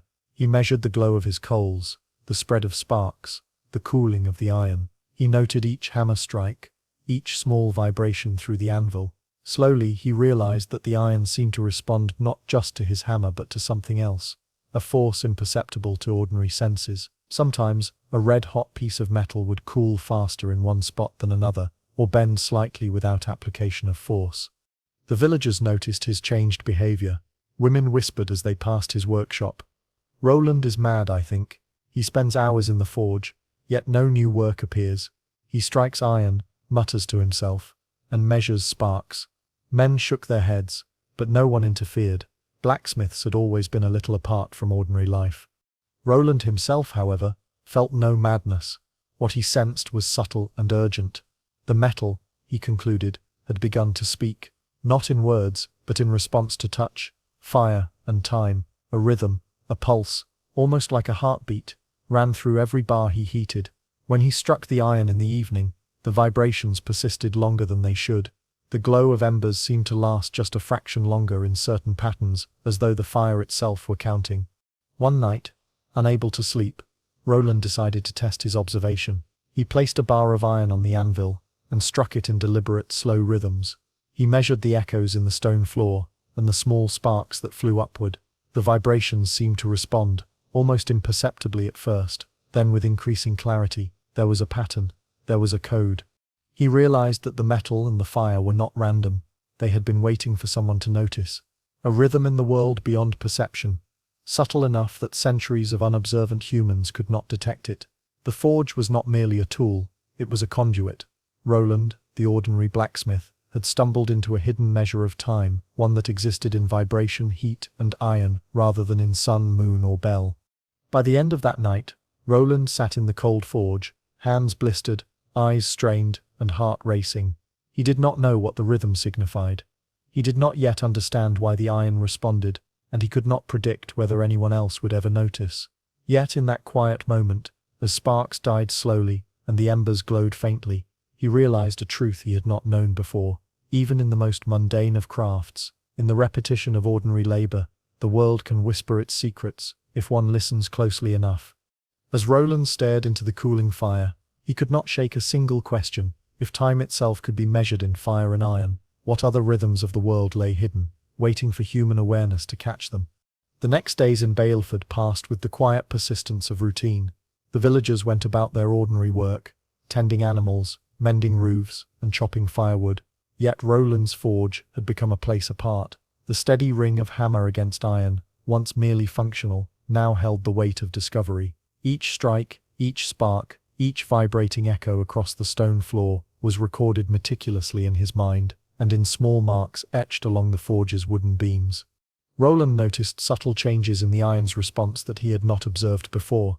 When heated and struck at precise intervals, a bar of iron seemed to sing faintly, a resonance inaudible to ordinary ears, but perceptible to him through the vibrations that ran up his arms and through the anvil. It was as if the metal and fire had their own heartbeat, a pulse that ran parallel to the natural rhythms of the world. Curiosity soon pushed Roland further. He began experimenting systematically. He marked his daily schedule by the rate at which embers cooled. He tested different hammers, different weights of iron, and even different sequences of strikes. Each variable produced slight differences, slight shifts in vibration and heat. It was painstaking work, tedious and repetitive, yet he could not stop. The forge had become a clock, a map, a silent guide to something vast and hidden. The village noticed changes too. Merchants who passed through remarked on the unusual warmth of the forge, even in the coldest hours. Travelers said the air smelled faintly of sweet smoke, a mixture of coal and metal that seemed to carry a subtle comfort. Some of the younger apprentices who worked under Roland began to sense something odd in the forge. Sparks seemed to hover longer, flames curved in gentle arcs they should not, and the floorboards trembled slightly when the master struck in sequence. Roland grew increasingly aware that the forge itself had a rhythm, a logic beyond human comprehension. The fire, the iron, the hammer, they were not separate, they were a single organism, vibrating with a pulse that measured time in ways no sundial could record. He began to meditate on this rhythm, striking iron in silence and listening to the subtle hum that rose from the anvil. One evening, as twilight bled through the forge's small windows, Roland noticed a startling phenomenon. When he struck the iron in a particular pattern he had discovered, slow, deliberate, measured, the vibrations seemed to align perfectly with his own heartbeat. Each strike caused a tremor in the anvil that mirrored the rhythm of his pulse. For a moment, he felt that he and the forge were no longer separate entities, but two halves of the same mechanism. The sensation was both exhilarating and unsettling. It suggested that human life and the flow of time were linked to the materials around him. That rhythm could be extracted from matter itself. Roland realized the implications. If ordinary metal and fire contained the subtle patterns of time, then perhaps the world held countless unnoticed rhythms. Seasons, tides, even human emotion might all carry hidden pulses, measurable only by those patient enough to perceive them. Word of Roland's obsession spread, though few understood its nature. Some villagers called it genius, others muttered about madness, yet none could deny the forge's peculiarity. Even when Roland left the workshop for short errands, the sound of the hammer seemed to echo faintly in his absence. Sparks lingered longer, embers glowed with gentle warmth, and a faint vibration ran across the floorboards, as though the forge itself remembered his presence. In the quietest hours of the night, Roland would sit by the dying embers and write his observations.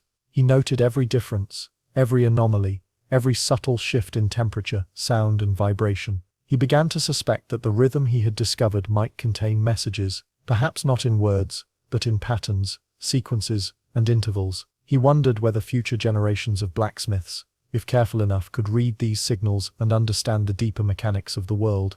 Yet, the more he observed, the more Roland realized he had only glimpsed the surface.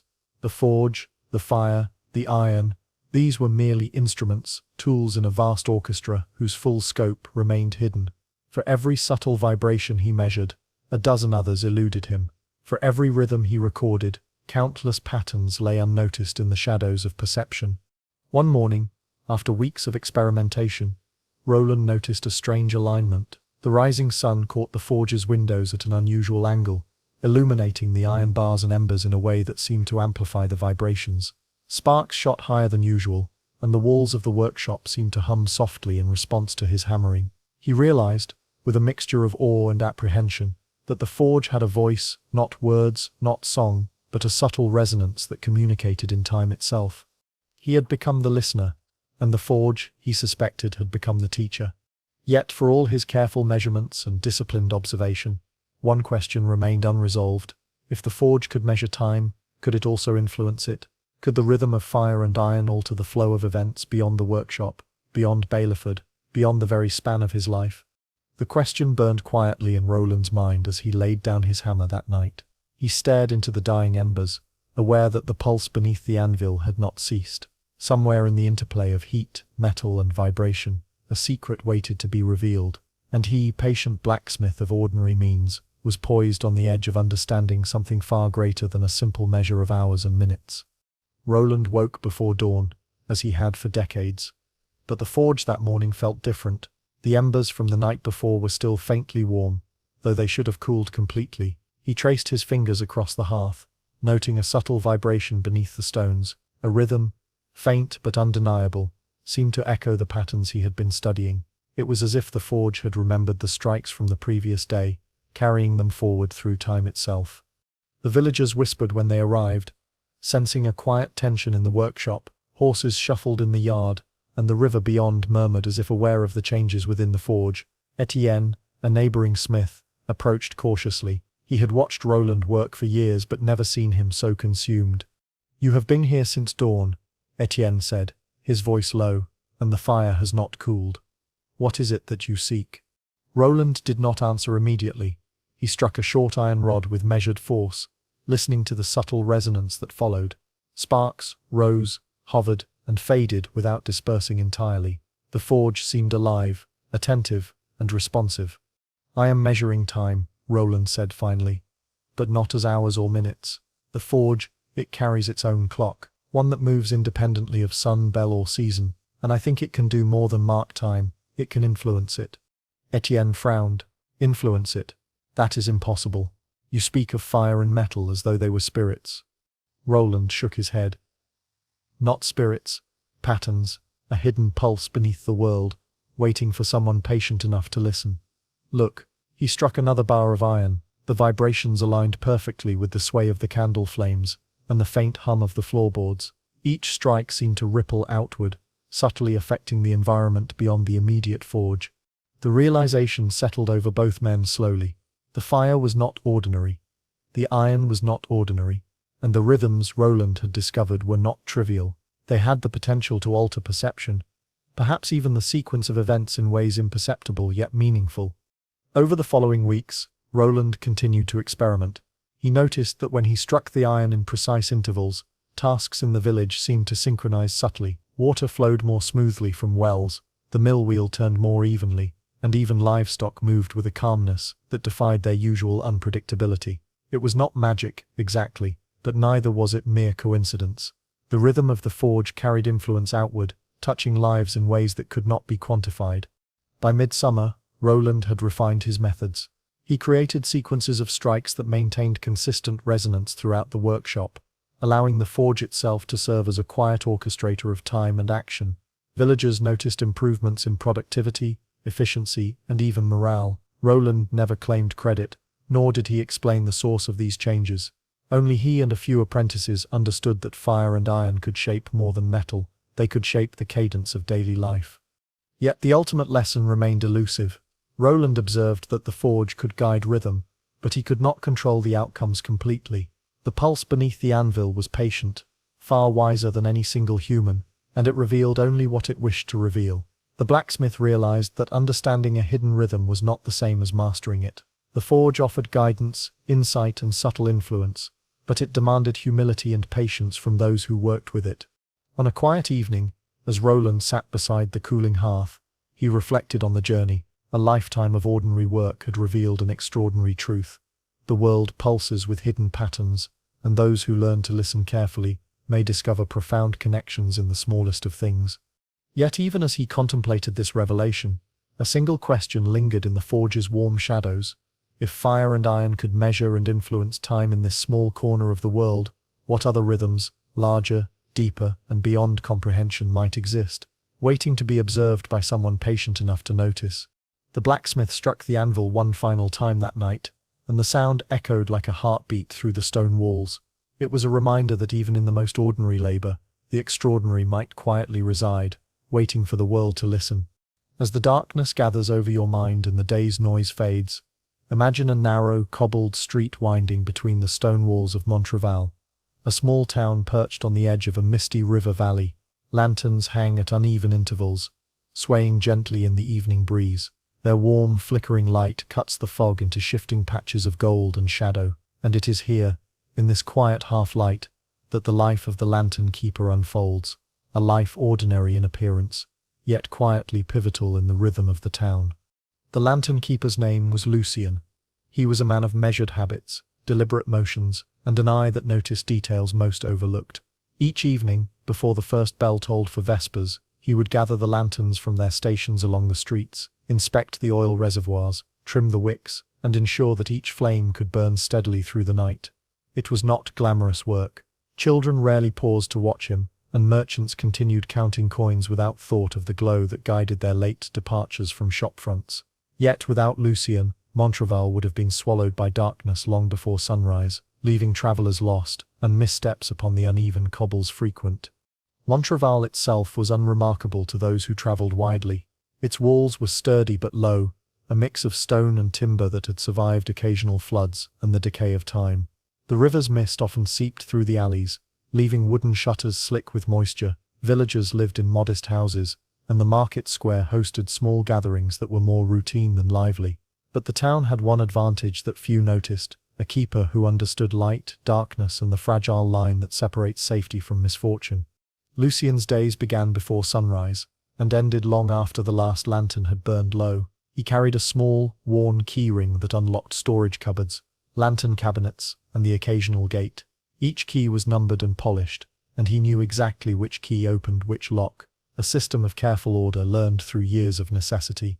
The lanterns themselves were mostly iron frames with glass panels, some slightly cracked, others entirely intact, but all requiring meticulous care. He carried a supply of lamp oil, sometimes olive, sometimes fish oil depending on cost and availability, because the quality of the flame depended on more than the wick alone. Even the slightest impurity in the oil could cause a lantern to flicker or die prematurely.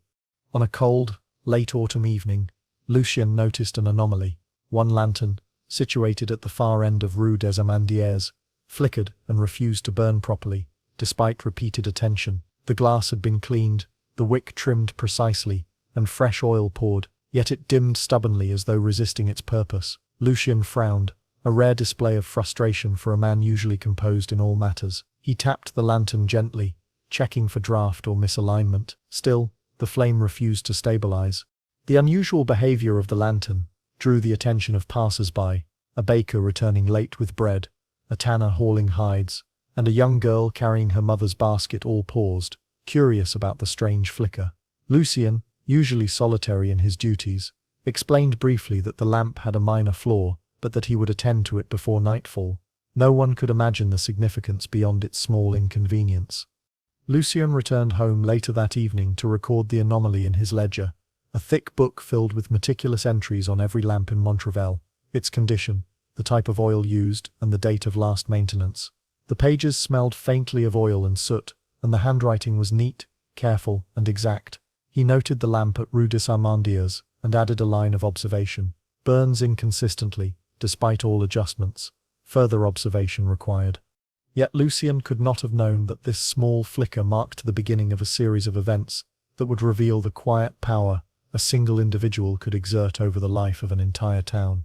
In the days that followed, the lantern continued its stubborn behavior, sometimes dimming, sometimes glowing almost unnaturally bright. Travelers reported the strange flicker, claiming it was like a signal of something beyond ordinary comprehension. Lucien's curiosity deepened.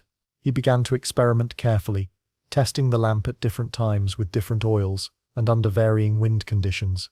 He documented everything with meticulous care, yet no ordinary explanation satisfied him. The lantern seemed to respond not solely to physical changes, but in some subtle manner, to human attention and observation. It was as though the flame itself had awareness, acknowledging care, or perhaps resistance in equal measure. This discovery transformed Lucien's understanding of his work. He realized that the role of a lantern keeper was more than technical. It was profoundly relational. Each lamp, each flame was an entity in a delicate balance between light and darkness, human attention and natural forces. By tending the lanterns, he was participating in the unseen rhythm of the town, shaping safety, movement and perception through careful observation and measured action. As the week drew to a close, Lucien faced a thought that would remain unresolved for several nights. If a single lantern could respond subtly to human care, what might the combined network of lights across Montrevel accomplish? Could the careful tending of hundreds of small flames create an unseen harmony in the life of the town, influencing not only movement and safety, but the very rhythms of daily existence? And so, as he closed the ledger and extinguished his own hearth for the night, Lucien lingered in thought, aware that even the most ordinary responsibilities could hide extraordinary consequences. The next few nights in Montrevel were unusually foggy, the kind of mist that wrapped around the houses and alleyways like a soft, cold blanket. Lucien moved through the town in near silence, carrying his oil-filled lanterns from post to post, each one flickering with a life that seemed to respond to his presence. The Rue des Amandiers lamp, the one that had first drawn his attention, now pulsed with a subtle intensity whenever he approached, as though sensing his careful touch. Lucien began to experiment more deliberately. He observed how light from one lantern reflected off another, how the overlapping glow softened the shadows, and how subtle differences in flame size could influence perception across the narrow streets. He noticed that villagers, unconsciously, adjusted their pace according to the brightness of the lamps. A dim flicker made them slow their steps. A steady glow encouraged more confident movement. Travelers who had once stumbled along cobbles in the thick fog now passed with fewer mishaps, guided by the carefully tended lights. At first it seemed a minor improvement, easily explained by simple illumination. Yet Lucien soon realized something more profound. The lanterns were connected in ways he could not fully quantify. He began marking patterns in his ledger, tracking not only the physical condition of each flame, but also its apparent mood, a subtle, almost imperceptible response to human presence. Some lanterns flared brighter when approached calmly, dimmed under hurried footsteps, or shifted unpredictably when a group of people passed at once. Lucien started to think of the lights as living elements of the town, each with a rhythm intertwined with the others. Villagers began to notice subtle changes in the town's atmosphere, though they could not articulate it. The market seemed calmer, even under the stress of evening crowds. Children felt less fear walking home from the river at dusk. Livestock moved more predictably in the pens, almost as though influenced by the steady pulses of flame that lined the streets. Lucien, careful not to boast, recorded these observations with the same precision he used for his oil measurements, noting that while the changes were small, they were consistent. The Rue des Amandiers lamp remained the focal point. Lucien discovered that if he struck a small rhythmic pattern on the iron frame while adjusting the wick, the flame responded almost immediately, stabilizing and radiating more evenly across the street. It was as though a signal passed from hand to metal to flame, then outward to the surrounding town. He began repeating this experiment with other lanterns, creating subtle rhythms that seemed to harmonize the light across Montrevel. The effect was not overtly magical. Villagers were unaware of the careful orchestration, yet the improvements were unmistakable in practice. One evening as fog thickened into near impenetrable white, a traveling merchant named Armand stopped in the square, marveling at how easily he navigated the streets despite the low visibility. He commented on the strangely comforting pattern of light, noting that it almost felt as though the town were guiding him safely. Lucien smiled quietly, making a note in his ledger. Perhaps the lanterns had always had potential, he thought, but it required attention, patience, and care to unlock it. Days turned into weeks, and Lucien's nightly rounds became almost meditative. He found himself attuned not only to the behavior of each lamp, but also to the subtle rhythms of life around him. The movement of carts, the footsteps of townsfolk, and the distant ripple of the river seemed to merge with the lantern's flickering pulses. He began to wonder if his role extended beyond mere illumination. Perhaps tending the lights allowed him to shape, even in a minor way, the broader rhythm of the town. And yet, even as he mastered these patterns, a question remained unresolved. If human attention could influence the behavior of a single lantern, and if these lanterns in turn influenced the town, how far did this subtle network of cause and effect extend? Was it limited to Montrevel, or might there be other unnoticed rhythms in the world, waiting for someone attentive enough to perceive them? As the fog settled thicker than ever, and the last lantern flickered to life along the far edge of town, Lucien paused to consider this. The work he did every night, ordinary by most measures, had grown extraordinary in its quiet consequence. And still, a mystery lingered, unmeasured, unrecorded, like a pulse just beyond the edge of perception. The nights in Montrevel had grown colder, the fog heavier, yet the lanterns burned steadily, as though infused with a subtle vitality that Lucien had nurtured over months. The Rue des Amandiers lamp, once stubborn and erratic, now glowed with calm certainty, its light reflecting evenly across the wet cobbles. Other lanterns responded in harmony, creating a soft, continuous glow that stretched through the town's alleys and squares. Lucien's observations had become more precise. He discovered that by tapping a rhythmic pattern on the iron frame of one lantern, he could induce subtle changes in neighboring lamps, a slight increase in brightness, a slower flicker, or even a gentle swaying of the flame within its glass enclosure. Each interaction created a cascading effect, a network of pulses that extended across Montrevel without a single word spoken. It was, in effect, a symphony of light, conducted not with music but with careful observation and mindful touch. Villagers began to notice the difference. Evening walks felt safer, the streets quieter, and a sense of comfort pervaded the town. Children ran through the alleys under the lantern's warm glow, and even merchants reported fewer accidents on foggy nights.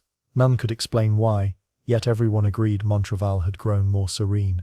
Lucien understood, though he kept his methods private. The lanterns themselves, in combination with careful human attention, had created a subtle order in the town. One night, a traveler arrived from the distant hills, seeking shelter after his wagon wheel broke in the mist. He marveled at the clarity of the streets, even in the thick fog, and remarked that it felt as though unseen hands guided his path. Lucien offered no explanation, simply showing him to the inn. But internally, he realized that the effects of the lantern's harmonized rhythms could extend beyond immediate observation. They were shaping the experience of everyone who passed through the town. Lucien continued his work with the same devotion, refining the sequences and subtle interactions of light. Over time, he noticed that certain combinations of rhythmic tapping and careful oil management created almost imperceptible waves of calm among the villagers.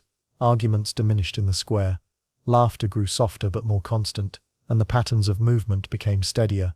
In essence, the lanterns had become a hidden mediator, a quiet force that aligned human activity with a gentle pulse of harmony. Yet the phenomenon remained imperfectly understood. Lucien often paused by the Rue des Amandiers lamp, staring into its flame as though it might reveal the secret of its power. He realized that the true lesson was not mastery, but attention. By observing carefully and acting deliberately, he had revealed a hidden layer of interaction between people, light, and environment. He understood now that ordinary responsibilities, when performed with care, could ripple outward in ways no ledger or calculation could fully capture. At the edge of the town, the fog thickened, and the last lanterns flickered against the darkness. Lucien stepped back and watched the interplay of flame and shadow. He felt the town breathe in quiet synchronization, each lamp a heartbeat, each flame a pulse in the rhythm of daily life.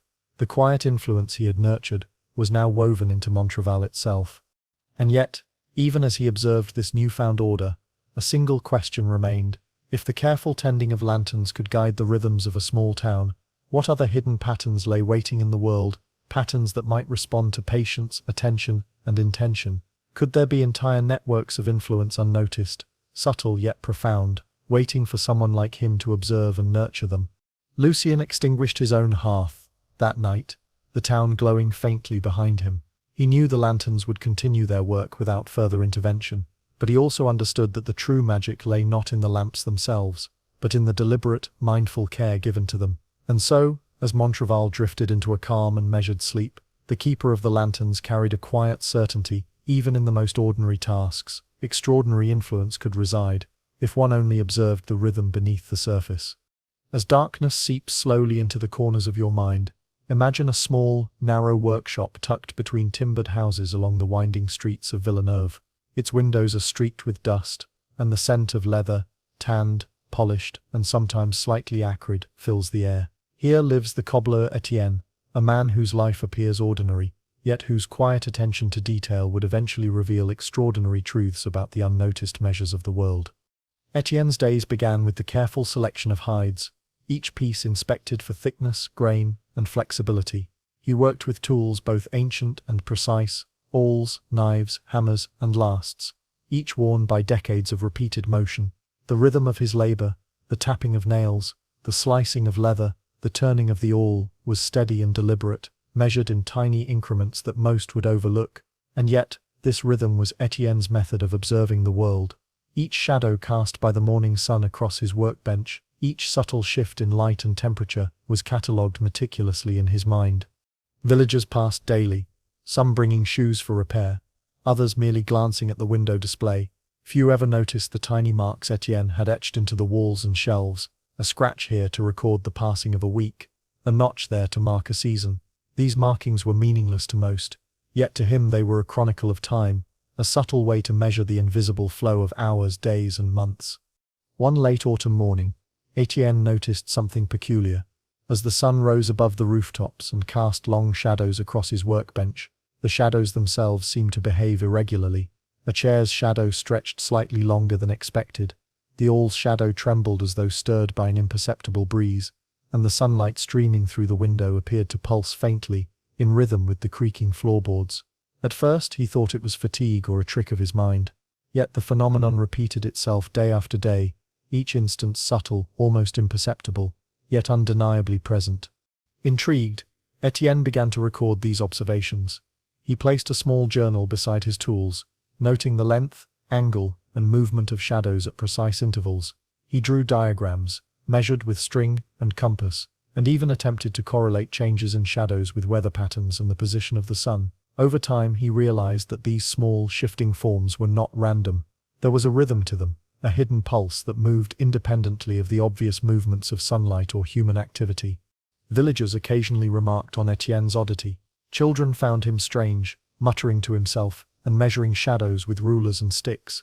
Yet some began to notice subtle patterns too, the time it took for certain objects to cast shadows of a particular length, or the fleeting clarity of light that sometimes revealed imperfections in the floorboards or cobbled streets outside. Though they could not explain it, the townsfolk began to rely on Etienne's careful timing in small ways. Markets opened just as the sunlight reached the baker's window, river crossings were deemed safest at certain shadows angles, and even the pace of deliveries seemed smoother when guided by his silent measurements. Etienne, however, was aware that he had only glimpsed the surface of the mystery. The shadows hinted at something greater, a rhythm not fully captured by human perception or simple observation. They moved, lengthened, and shifted in patterns that suggested a hidden structure, one that governed not just his small workshop, but perhaps the town and its surroundings. Late one evening, as he polished the last pair of repaired boots for a traveling merchant, Etienne paused and let the candlelight fall across the table. He noticed that the shadows, even in candlelight, continued their subtle dance. The lines of shadow seemed to converge briefly before diverging again, forming fleeting shapes that hinted at an unseen geometry. Etienne realized that light and darkness, even in mundane settings, might carry messages or patterns that could guide understanding, if only someone patient enough observed them. As he closed his journal and extinguished the candle, a single, lingering thought filled his mind. If shadows could convey subtle information about the hidden order of the world, what else might exist, unnoticed by ordinary eyes, waiting for patient observers to measure, record, and interpret? The mornings in Villeneuve had grown shorter, and the light that fell into Etienne's workshop carried a softer, more diffused quality. He awoke earlier than most villagers, long before the market stirred and the river reflected the first glimmers of the sun. Each day he positioned his workbench and tools to catch the light just so, observing the movement of shadows as they stretched across the worn wooden floor. Every notch, every line, every subtle shift became a piece of a puzzle he was determined to solve. Etienne began to experiment with objects of varying shapes and sizes, carefully arranging leather hides, wooden lasts, and metal tools on the table. He noticed how shadows overlapped, converged, and sometimes appeared elongated or foreshortened in ways that defied simple measurement. He created grids with chalk on the floor, recording the angles at which shadows shifted, and he observed that certain times of day produced regular, repeating patterns. The sun, the objects, and the geometry of the room seemed to combine into a hidden order, one invisible to those who walked quickly or without thought.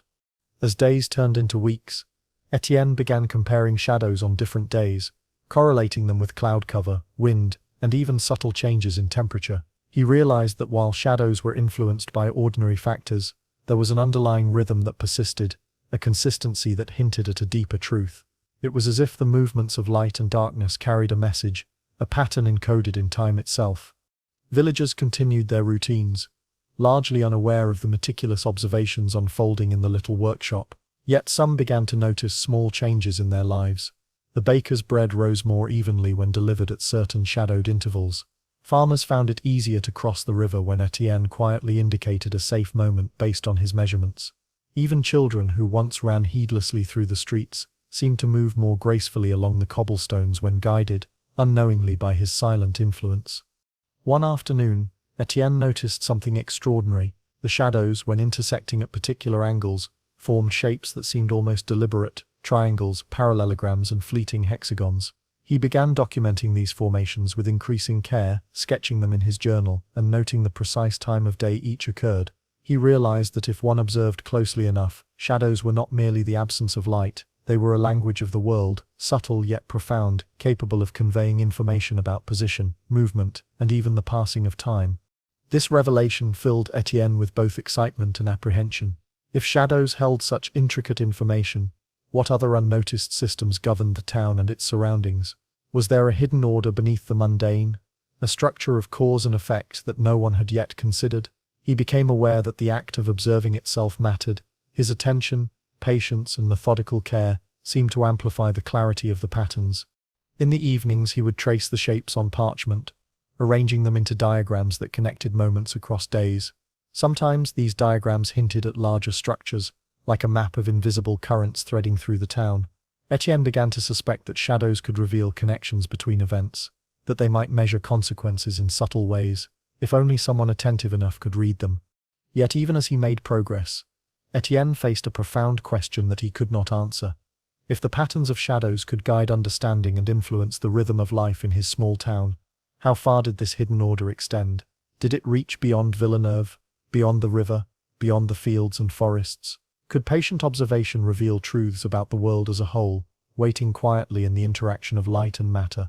Each night, after carefully extinguishing his candle and closing the workshop door, Etienne lingered by the window.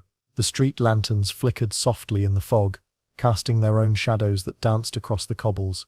He watched these layered shadows with renewed curiosity, sensing that his observations had only begun to scratch the surface of a vast hidden geometry. And so he slept with one unresolved thought lingering in his mind. If the world whispered through shadows, how many other messages, more subtle, more profound, remained unseen, waiting for those patient enough to measure them? The nights in Villeneuve had grown long and still, and Etienne's workshop, usually quiet, seemed alive with the subtle movement of shadows across every surface. The small candle on his workbench cast flickering forms that danced upon the walls, stretching, bending, and sometimes converging into shapes he could barely comprehend. Yet to Etienne these nightly performances were no mere play of light. They were a continuation of the rhythm he had observed for months, a hidden pulse in the ordinary world. One evening, as fog rolled in from the river valley, Etienne noticed that the shadows seemed to respond more distinctly to his attention than ever before. The objects he arranged on the table, tools, wooden lasts and pieces of leather, produced intricate overlays of geometric patterns that had not appeared in sunlight. Triangles intersected hexagons, lines met at precise angles, and fleeting forms emerged that hinted at a complex structure beyond his previous comprehension. It was as if the shadows themselves were teaching him a silent language, conveying information that he could only partially interpret. Etienne began to record these nightly patterns with painstaking care. Each candle, each flicker, became a data point. He documented how shadows shifted with variations in flame intensity, room temperature, and even the slight movements of his own body. Slowly he realized that his patient observation and deliberate placement of objects amplified the clarity of these forms. Shadows were not passive, they were responsive, a delicate mirror of human attention, interacting with the physical world. Villagers remained unaware of the full extent of Etienne's work, but subtle changes began to ripple through the town. Markets opened and closed more efficiently, children navigated the streets with fewer mishaps, and travelers moving through the fog found their paths clearer than before. The rhythms of light and shadow had begun to shape the town in ways that no one could name, yet everyone could sense. Etienne's quiet diligence had created a network of influence that extended beyond the walls of his workshop. One night, as he traced a particularly complex pattern in his journal, Etienne had a sudden realization. The interplay of light and shadow did not merely reflect time, it measured it. Shadows acted as indicators, subtly recording events, their sequence, and even their consequences. In essence, his meticulous work had created a chronicle of Villeneuve, one that was visible not in ink alone, but in the movement of forms cast by light itself. The implications filled him with both awe and trepidation. If shadows could carry such information within a single workshop, what might the patterns of light and darkness reveal across the wider world? Rivers, forests, mountains, and towns, all could contain hidden signals waiting for observant minds to decode them. He understood that the ordinary world held extraordinary potential for those willing to notice, measure, and reflect. As dawn approached, Etienne extinguished the candle and stood by the window, observing the first pale rays of sunlight. The shadows cast by rooftops, trees, and chimneys moved slowly across the cobblestones, continuing their silent dance. He realized that the hidden geometry he had uncovered would continue whether he was present or not, yet human attention could uncover its significance, turning ordinary observation into profound understanding. And still, a single question lingered, unresolved. If the subtle patterns of shadows could record and shape the rhythm of life in a single town, what greater orders, more intricate, more expansive, remained undiscovered in the broader world? How many hidden truths waited patiently, perceptible only to those willing to measure with care, to notice with patience, and to reflect with intent? Etienne left his workshop that morning, the fog clinging to his cloak, and walked through Villeneuve. The shadows shifted as they always had, but now he saw them not as empty spaces, but as messengers of a hidden world. And though he could not yet comprehend its full scale, he knew that extraordinary understanding could emerge from the quietest of labors, the patient measurement of light, the deliberate counting of shadows, and the attentive observation of what others overlooked. As evening drifts slowly into your consciousness, imagine the narrow streets of Saint Maurice, a town built along a winding river that cuts through the valley like a silver ribbon. The air carries the mingling scents of damp stone river water, and the faint aroma of bread baking in nearby ovens. In this ordinary town lives a man named Benoit, a water carrier whose life might appear mundane to the casual observer, yet whose intimate knowledge of the river's moods quietly governed the daily survival of his neighbors. Benoit's occupation was simple in concept. He transported water from the river to the town, filling barrels, buckets, and cisterns for the homes and businesses scattered along the cobbled streets. He rose each morning before the sun broke over the hills, carrying his leather pouches and wooden yoke with practiced ease. By mid-morning, the town's wells and cisterns were full, and life continued seamlessly. To the unobservant eye, Benoit's contribution was invisible, yet his role was crucial. Without his labor, households would have struggled to obtain fresh water, and public health could have declined. What set Benoit apart was not the act of carrying water, but the way he observed the river. He had spent decades studying its flow, its shifts, and its subtle warnings. He noticed the smallest changes in color, the faintest rise or fall in level, and the alterations in current that presaged storms or droughts. He had memorized the patterns of seasonal flooding, the movement of fish, and even the behavior of the reeds along the banks. To Benoit, the river was not a mere resource. It was a living entity with rhythms and messages, a pulse of life that demanded attention. Each day, as he dipped his wooden buckets into the river, he scanned the water for unusual signs: foam that gathered in strange patterns, sudden ripples along the surface, and the occasional driftwood that hinted at distant upriver disturbances. Benoit noted each anomaly in his mind, using the information to anticipate changes that might affect the town. If the river rose slightly above its usual level during early morning, he adjusted his route, prioritizing homes on higher ground. If the current slowed, he knew the source upstream might be dammed or clogged, prompting him to alert local authorities or neighbors. Villagers often took his expertise for granted. Mothers called to him casually as he passed by, merchants greeted him without question, and children waved from the windows. None realized that Benoit's understanding of the river was precise enough to influence not just the safety of daily life, but the broader rhythm of the town's functioning. His decisions, what time to fetch water, which areas to serve first, and how to respond to minor shifts in the river, quietly prevented accidents, shortages, and disruptions. One autumn morning, as mist hung low over the river, and the sun barely lit the cobblestones, Benoit noticed a peculiar change. The water had a subtle greenish tint, unusual for that time of year, and small currents moved against the usual flow near a bend downstream. He paused, balancing his yoke, and observed the movement carefully. Something upstream had altered the river's behavior, though he could not immediately see the source. Benoit's mind began calculating the likely points of obstruction, the potential effect on the town's water supply, and the response required to minimize disruption. He adjusted his route, carried additional water to vulnerable homes, and planned to investigate the unusual currents later in the day.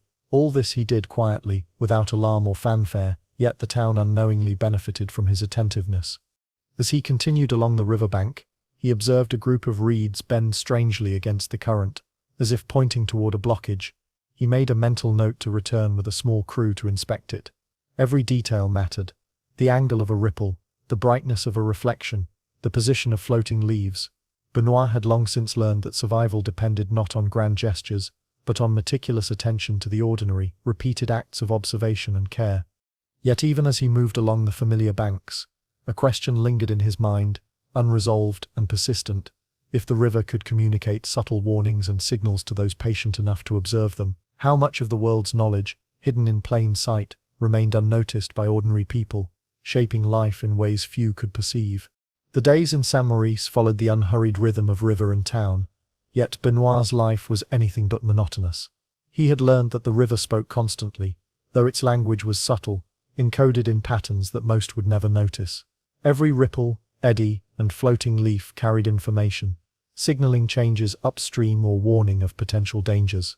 To those who walked the cobbled streets unaware, water seemed simple and predictable. To Benoit, it was a living ledger of cause and effect, a record written in currents, color, and motion. One early morning, as the sun struggled to pierce a thick bank of fog, Benoit noticed an unusual glint near the river's bend by the old mill. A shard of broken wood floated against the current, its orientation odd, almost deliberate. He knelt by the bank, balancing his yoke against his shoulder, and traced the path of the shard downstream. Its movement suggested that the flow had shifted upstream, blocked in places by debris he could not yet see. This simple observation sparked a chain of preparation. He carried extra water for homes at risk, adjusted the timing of deliveries, and planned an inspection with local laborers to remove obstacles. As he went about his rounds, he noticed how the villagers interacted with the river, unknowingly guided by his careful management. Bakers timed their flour mixing to coincide with the arrival of fresh water. Families knew to collect drinking water at certain hours when flow and clarity were optimal. Livestock grazed near the riverbanks without incident, because Benoit's daily attention prevented sudden surges. His awareness created a quiet stability that went unnoticed, yet it shaped every aspect of life along the river. Benoit also studied seasonal patterns, noting the subtle variations in flow caused by rainfall, snowmelt, and upstream agriculture. He understood the way heavy rains in distant valleys would affect currents and sediment days later. By observing the river in its minutest details, he could anticipate changes with remarkable accuracy. Even minor fluctuations, the rise of foam, the slight greenish tint of algae, or a sudden drop in temperature, served as indicators that he learned to interpret with almost instinctive precision. The river itself became a teacher. Benoit noticed that the flow had a rhythm beyond human measurement, a pulse that influenced everything downstream.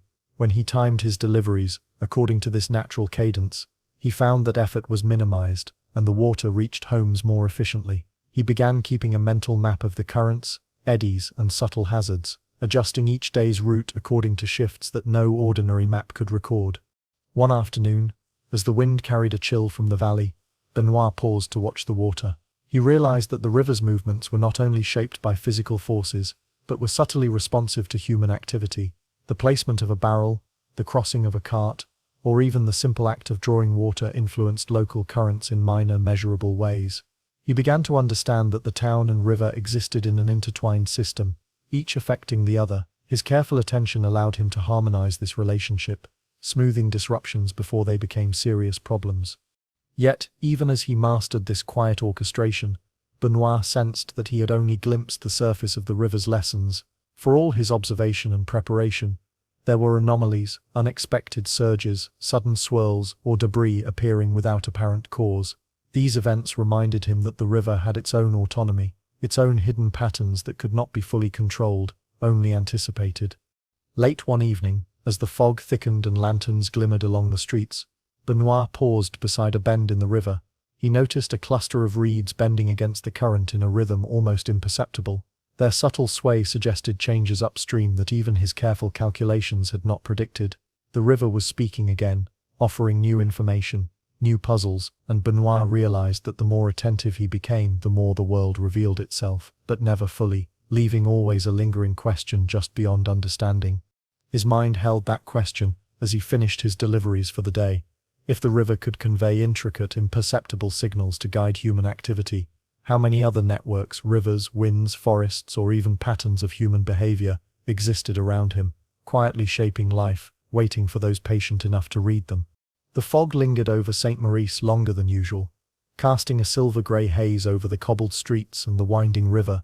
Benoit moved along the banks with the practiced ease of decades of observation, carrying his yoke and water buckets, attuned to the subtle messages that the water delivered. Every ripple, glint, and movement of floating debris carried meaning, and he had learnt to read these signs as carefully as others read the day's market prices or the town clock. That morning, the shard of wood he had noticed days before had lodged itself against a partially submerged stone, slightly redirecting the flow of the current. Benoit paused and observed, noting how the minor obstruction affected the downstream water level. Without intervention, several homes' cisterns would have received insufficient water, and livestock drinking from the river might have been forced into unsafe areas. He called a few laborers, and together they removed the blockage with precise effort, restoring the current's natural rhythm. Villagers continued with their daily routines, largely unaware of the cascade of decisions Benoit had made to prevent disruption. Bakers, children, and merchants moved through the town under his quiet orchestration. A small surge in flow at dawn might have caused delays or accidents, yet his attentiveness ensured a seamless continuity, a hidden choreography of water and human activity. The town functioned as though by instinct, yet the true conductor remained invisible to all but himself. By mid-afternoon, Benoit reflected on the broader implications of his work. The river, with its ever-changing currents and subtle signals, was a living teacher. It demonstrated patience, responsiveness, and the power of observation. Benoit realized that the patterns he had discerned in his daily labor could be applied far beyond Saint Maurice. Rivers elsewhere, forests, markets, and even the behavior of people carried rhythms and subtle indications that could guide careful attention. Life itself, he understood, was governed not solely by chance or brute force, but by the delicate interplay of observation, timing, and adaptation. That evening, as he carried his final buckets back to the town, Benoit paused at a bend where reeds swayed against the current. The water reflected the lanterns from nearby houses, their glow shimmering on the gentle waves. He observed the delicate, imperceptible pulse that seemed to ripple outward from the bend, influencing the speed and direction of the current, in ways both subtle and profound. His life, spent in patient attention to the river, had become a quiet force shaping the town's daily rhythm. Yet, despite the mastery he had gained over observation and adaptation, a question remained. If the careful reading of water currents could so subtly influence the safety, efficiency, and harmony of a single town, how much of the world around him contained hidden orders waiting to be discovered? How many forces, imperceptible to ordinary senses, guided events on scales far beyond his perception, waiting for patient attention to unlock their meaning? As night fell and the fog thickened, Benoit placed his empty buckets by the workshop door and lingered for a moment by the riverbank. He watched the water's steady pulse, the flickering reflection of lanterns, and the bending reeds, understanding that the extraordinary often lay hidden in ordinary tasks. The quiet guidance of the river, the subtle orchestration of currents and rhythms, had taught him that careful observation and patience could reveal profound truths that shaped life itself, quietly, imperceptibly, yet irrevocably. And so Saint Maurice drifted into sleep, under the vigilant yet unseen watch of its water carrier, leaving the question of hidden patterns and unseen influence open, as it always would, for those willing to pay attention.